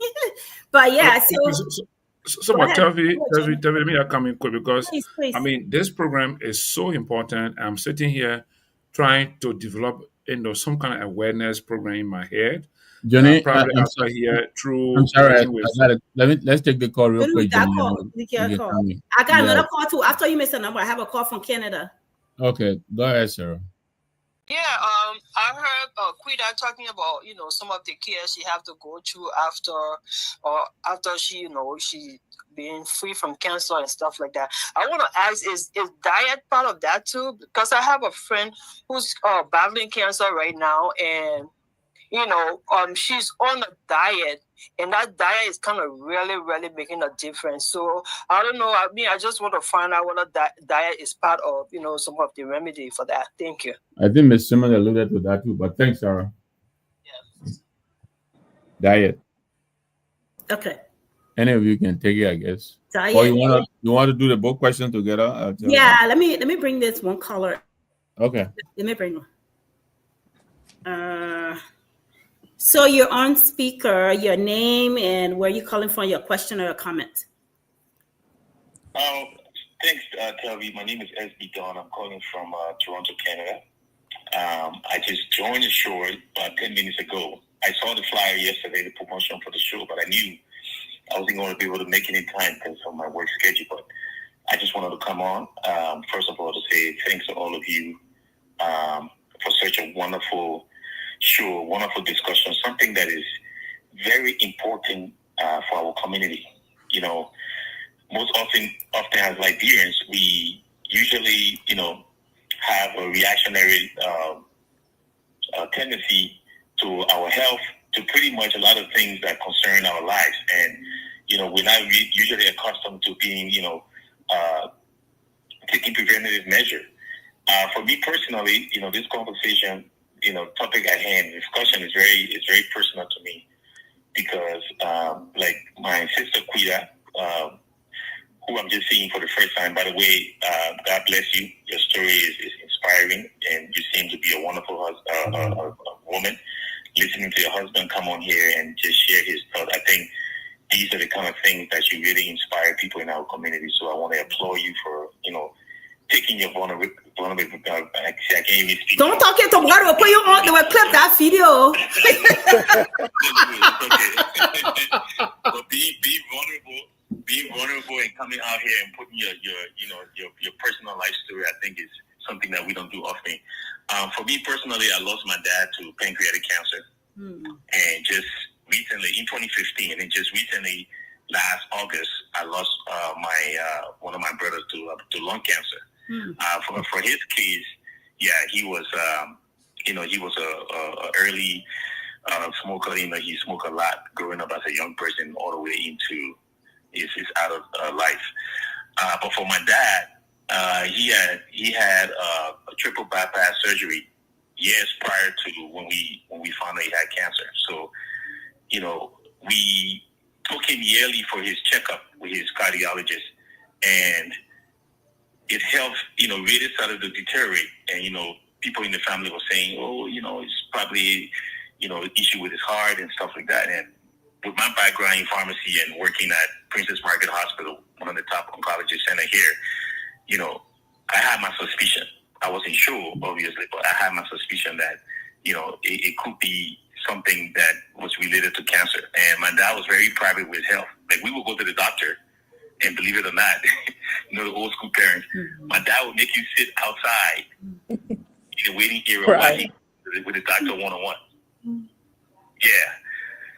So, but anyways, long story short, when we finally, got the news that he had, pancreatic cancer, we had to, of course, as family, put our arms around him and, just be strong for him until his final days.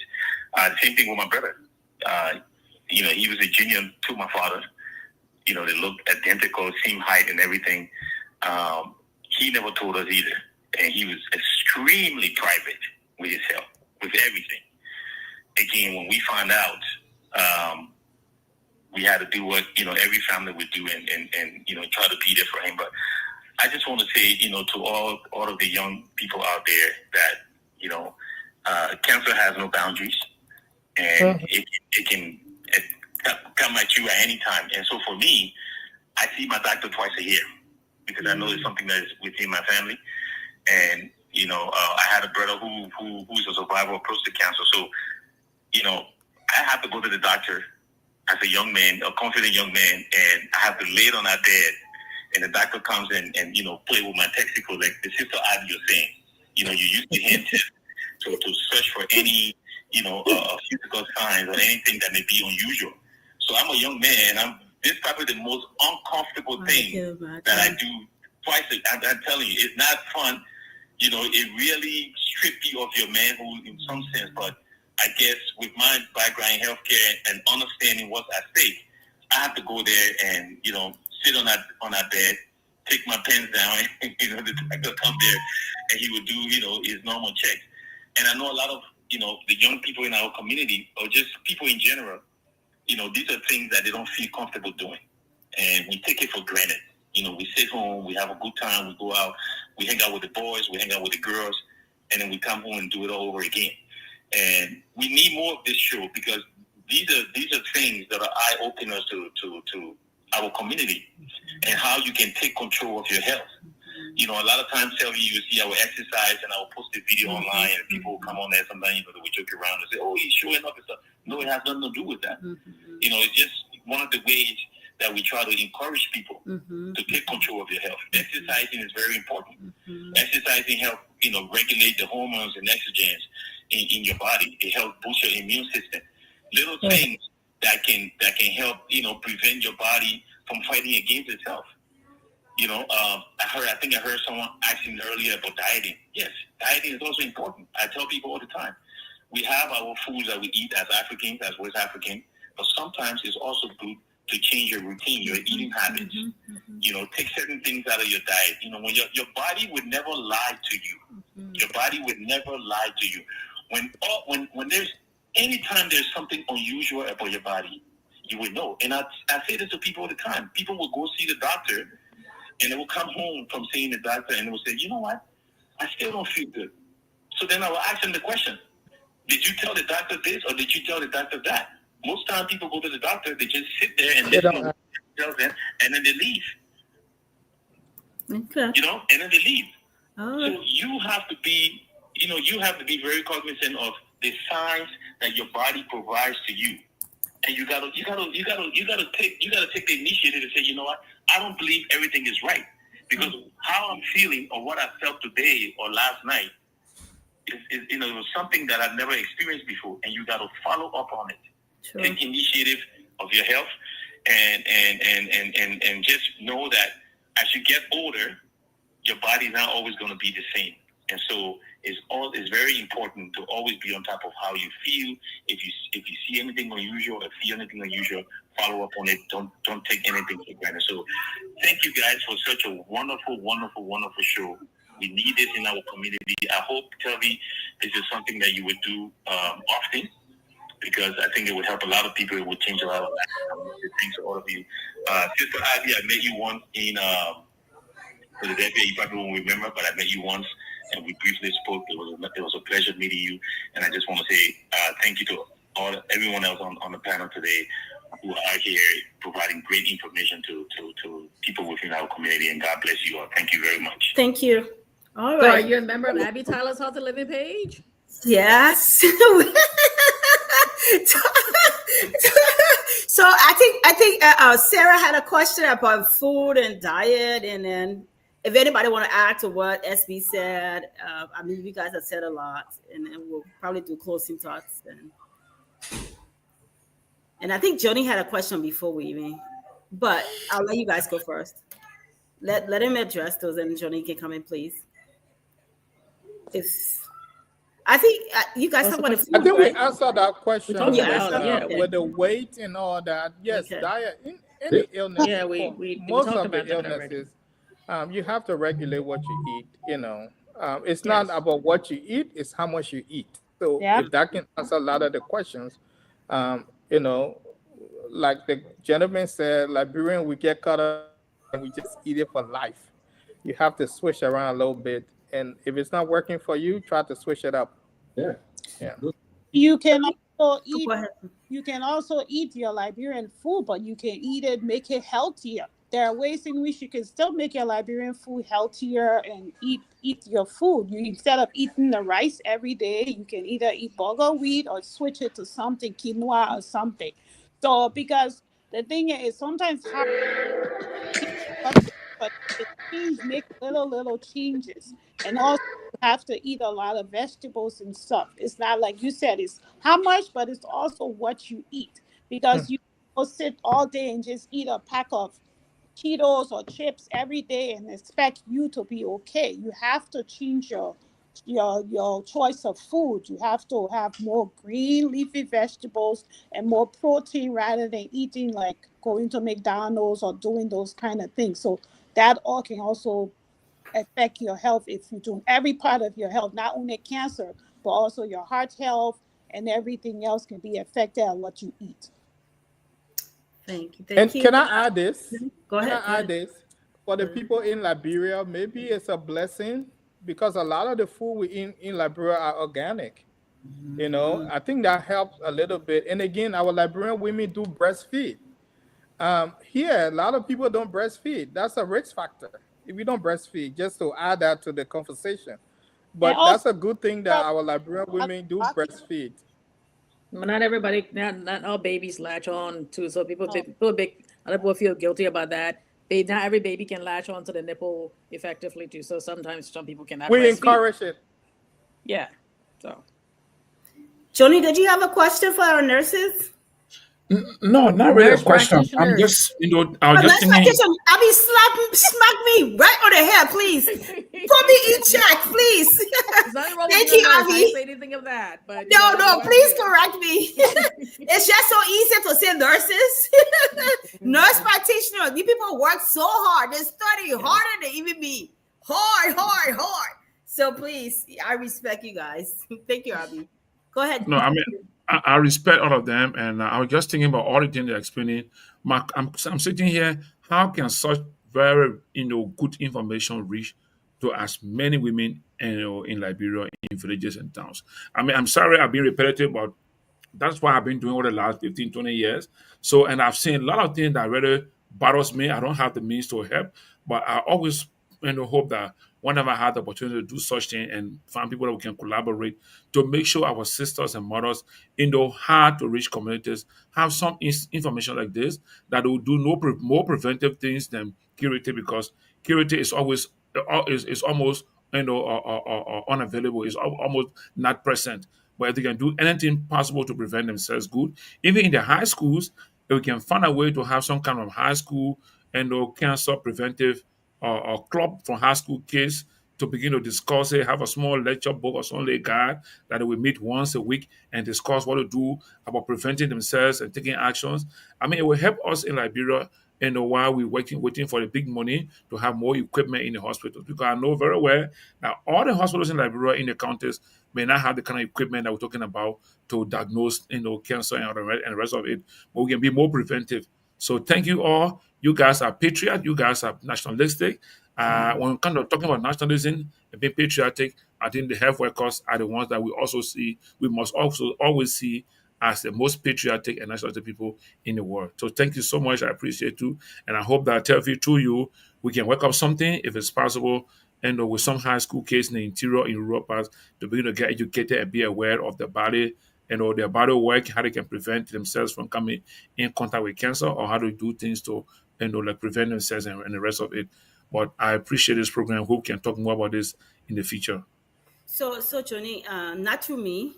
Contact the nurses. You know what I mean? The nurse practitioner. Abby, slap me, please. Contact our nurses and our doctors. No, in fact, I'm going to find Abby. I'm going to find Abby's. I'm going to find Abby on. Yes, I'm going to find Abby on YouTube. Yes, and Abby, by information, if I see on YouTube, I see some good information. I will have to take it from there and see. When I get out to those communities, put on my computer or something, they just watch you, see you. Maybe if your language is a little bit difficult for them, I can try to interpret it. No, she breaks it down very easy. I mean, if it's possible to take your YouTube, that I, in that kind of lecture, I will try my own way whenever I'm among some, group of young people, whether women or men. I can share that information with them. If you allow me to do that, I will let you do that. Yeah, sure. Yes, sure. yes. I appreciate that too and humbled by it. But the only thing about it is, like, when it comes to healthcare, you're not gonna get a lot of people watching. If I'm gossiping, talking about somebody different thing, relationship and all, you have like Sure, 2,000 you're right. people You're right. You're and right. all that too. And there's nothing wrong with that. We should, it's good to have entertainment, but it should be a balance. Yes, So you can watch both. I watch the shows too, but it should be a balance. That's something that directly affects your life and all that too. So, but So- yeah, sure, please do. So Johnny, Please do.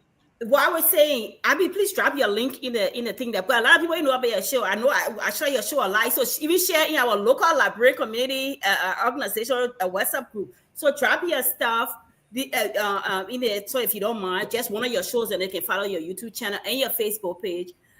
The bridge already been established. You're here. That's how we network here. You share a space with people, and next thing you'll connect on LinkedIn, you'll connect on Facebook, and you start building this connection journey. And so these people got their own. Most of them got their own organization. They're doing these things. The community at work and every place. Faletta, got things going. Topa, he does a lot in the Liberian community. He's in the community with me. Probably 10, 12 years ago in church. But he does a lot of things with the Liberian Nurses Association. Sometimes I always say he's the only man among all these women all the time talking about, community health and when they're doing walks. All the time I see Topa, I want other women walking. He would never say, I'm busy, I'm going to drink liquor with my friends. He's always in the walks. Every time I see those pictures, Topa the only man among those people. So, follow him too, follow the Liberian Nurses Association. And Topa, now I'm talking, he fell off, but I want him to come back, because I know they got a program coming up soon. And probably part of his closing remarks, I wanted him to talk about his upcoming program. But when he come out, he will talk about it. But okay, Abby already, they already shared it. I will drop it in the chat. But Mary, I know you talk about the spiritual aspect of the care and all of that, and Peter talked about her faith, that some of the things. But most times in our community or in the Black community, people feel like, oh well, if I got faith in God and I trust my God, He's a healer, He's Jehovah Rapha, I don't need to take no chemo, no any treatment, no treatment. I just need to rely on God. So can you all speak to that? Do we need a combination, or we just need God and God will do it all? We need awareness. Mm-hmm. We need awareness. And Abby, I'm sorry that I don't call you an ARNP.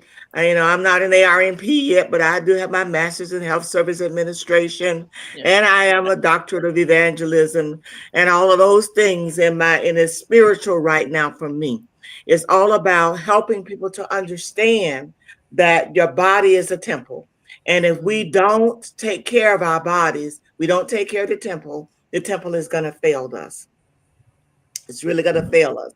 And no, we can't pray it out sometimes. Prayer is essential. Prayer is the key. Apostolic prayer is what we need many times. But people have gone home. They've been healed as they've gone home to glory. And so we try to counsel them, and we try to support them to let them know that you do all that you can do, and God is going to do what He's going to do. But it has to be a partnership. Yes. That's all. It's the whole team, the whole health team, the dietitian, the holistic person, the pastor, chaplain, all of that. It's the whole team that takes care of the patient. And I also did a show that said, can faith and medical science coexist? So when you go my stuff there, if you don't see the videos on my page, Facebook's moving them. So it's on my YouTube page under the same name. Okay. Okay. Thank you. Okay. Let's wrap Tell me, Miller. Mr. Miller is in the back. I think we should Yes. run out now. So we need to wrap up, but I wanted Mr. Miller to come in and talk about He's in the back. Yeah, I don't have admin access, so if you do, then bring him out. Otherwise, let Myean bring him in. Okay, Myean, if you can hear us, we have a guest in the back, please. All right. But while we're waiting for him, other people can give their closing remarks because we're wrapping up now. Anything else you want to share, including part of your closing remark, you can talk about you got upcoming programs, you have a website, you got a channel like Abby. Bring it all out. This is your time, to just bring everything out. Okay. Anybody can go first. It doesn't matter. Kuita, you want to go? I think you're muted. Sorry. Sorry, I thought I was unmuted. Again, I just want to appreciate you guys for allowing me to come here and share my story. I just want to encourage anyone that's going through breast cancer. In our Liberian community, sometimes when these things happen, we feel like, shame, a lot of shame surrounding it, a lot of isolation. Just remember, this is not something that you looked for. And don't be afraid or ashamed to talk to people about it. It's a very isolating disease in itself. So the more you can come out and live your life, don't allow cancer to stop you from living. Still live your life and be able to associate with other people and share your story. I just want to encourage anyone that's going through it to let you know that your test is bigger than the testimony. Your testimony is bigger than your test. And so that's all. Thank you. Thank you. And I mean, you guys can follow Quita page. Quita doesn't do a lot of Facebook and all social media. I literally have to drag her on this, beg her husband, to do this. So this is not her thing. We didn't want in Facebook noisemakers, but if you want to connect with her, just follow her on Facebook. Yeah. Thank you, Quita. We'll talk offline. Good. Take care, everybody. Bye. Thank you. Thank you, everyone. Thank you so much. All right. Have a good night. Thanks, audience. Thanks for joining us. Let's do it again. Okay. Well, the other people didn't wrap up. They didn't get that closing thoughts. Oh, they didn't? Okay. No, they didn't. Okay. So who didn't? Abby and Mary. Abby, I'm dropping your link here in the show. Your YouTube channel. I'm trying to find it. I think I got it now. Yeah, and the same thing. Yeah. Oh well. My closing thoughts go back to and the whole person, the body image, the self-worth, looking at the physical, social, emotional, and spiritual. Because as it's been said, it all works together.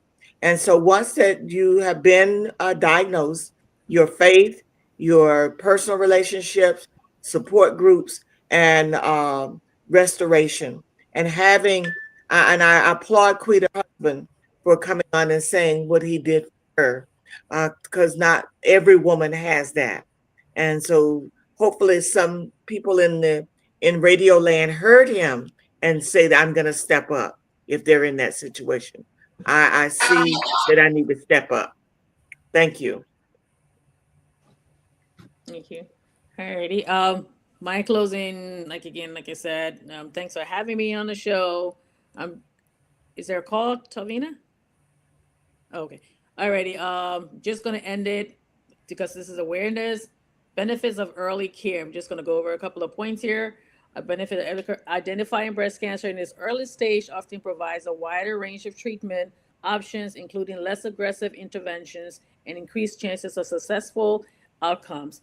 It improves your survival rate. Early detection is associated with higher survival rates. In one study, annual mammograms starting at age 40 show a 40% reduction in death from breast cancer and minimize treatment intensities. Early stage breast cancer may require less extensive and less aggressive treatment. And to finish up, preservation of breast tissue. In some cases, early detection enables breast conserving surgeries. For example, the ability to remove a lump instead of doing a mastectomy. Okay, so again, speak to your doctor, go to your doctor every year like you're supposed to for your primary care. For women, start seeing your OBGYN, that's your, gynecologist. You start seeing that at age 21. They'll do your breast examination while you're there too. They'll teach you how to do breast examination. And of course, a follow-up, age recommendation, know your family history, alrighty, and then follow up from there. And also follow Abby Tyler's Healthy Living for more health information. I come on Tuesday for a longer show, and I do Abby's daily dose once or twice a week. Okay, so once again, thanks for having me, and I look forward to coming back again. So we have Mr. Miller on the phone because I'm not able to bring you on stage, but I don't have admin access. So he will just call in with his closing remarks. Go ahead, Tupa. Thank you, Tavina. Just wanted to encourage everybody. This is a good awareness, especially for those of us who are privileged to be on this side of the world. nothing should stop you from going and testing every year, doing your mammograms and staying on top of it, because you never know, you know. It could be one thing in your life. It could be just that one visit that make a difference in your life. Survival rate is high, but it's with early detection. So if you don't detect it early, you might be part of the statistics. So you don't want to do that. You want to get it early so it can be treated early. But just to close about the organization, I am a member of the Liberian Nurses Association in DFW. We've been undertaking projects in Liberia, and we do have our 11th anniversaries coming up on November 22nd. We're encouraging the community and those in the diaspora.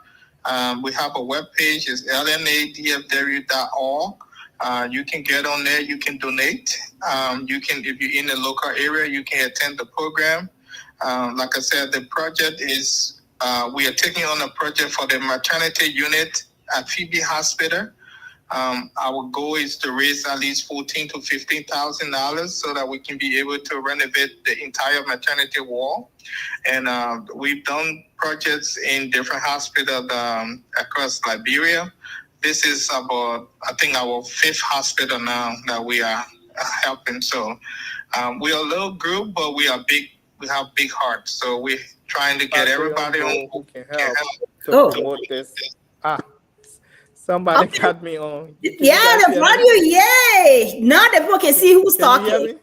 Yeah, we can hear you. And Valetta is back too. Yes. Yay! I got admin access. Otherwise, I would have brought you. But we can hear you now. I can hear you. Oh, man. Can you hear me?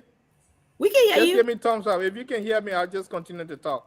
Mm-hmm. All right. So we're encouraging everybody to grace the occasion so we can run it. Bad connection. It's in Liberia. That's what we do this. So just encourage everybody, come out. I'll post the flyer up there on Facebook, and we do have our own webpage, like I said, lnadfw.org, and there's information on there. But we're in the DFW area, so we'll have it this November 22nd. Come up and support the group. Thank you. Thank you. And y'all follow him too on social media. Follow that. I see a turn. Everybody go on. Okay. So I just want to say thank you so much, Selvi, for having me on and the rest of the crew. This was a very good program. And also say thank you to Quita for her story, for sharing her story. That was really great of her to come on and be vulnerable to all of us. So just talking about that closing, that we should just be able to know our bodies as women, also and be vulnerable to all of us. So try to curtail those things that cause us to be having those stuff that will cause us to have cancer, or also put us at risk for cancer, like tobacco, cessation, alcohol, trying to eat right and trying to do diet and exercise. I know sometimes it's hard to do with our lifestyle, but just a 30-minute walk or a 15-minute walk a day can be your exercise when you do it. And also to just be aware of our bodies as women, like do your self-breast exam and be there. I don't have shows, but I'm always willing to participate in some of these programs if you guys need me again and again. Thank you so much, and I hope you all have a great evening. Thank you, Valetta. And yeah, please follow her on social media. She's not noisy like us, but yeah, follow her. Mr. Nagbe, take us home. Thank you very much, everyone. I much appreciate it. Let's do it again. Good night, everyone. Have a good weekend. Thank you. Good weekend. Happy belated birthday, Abby.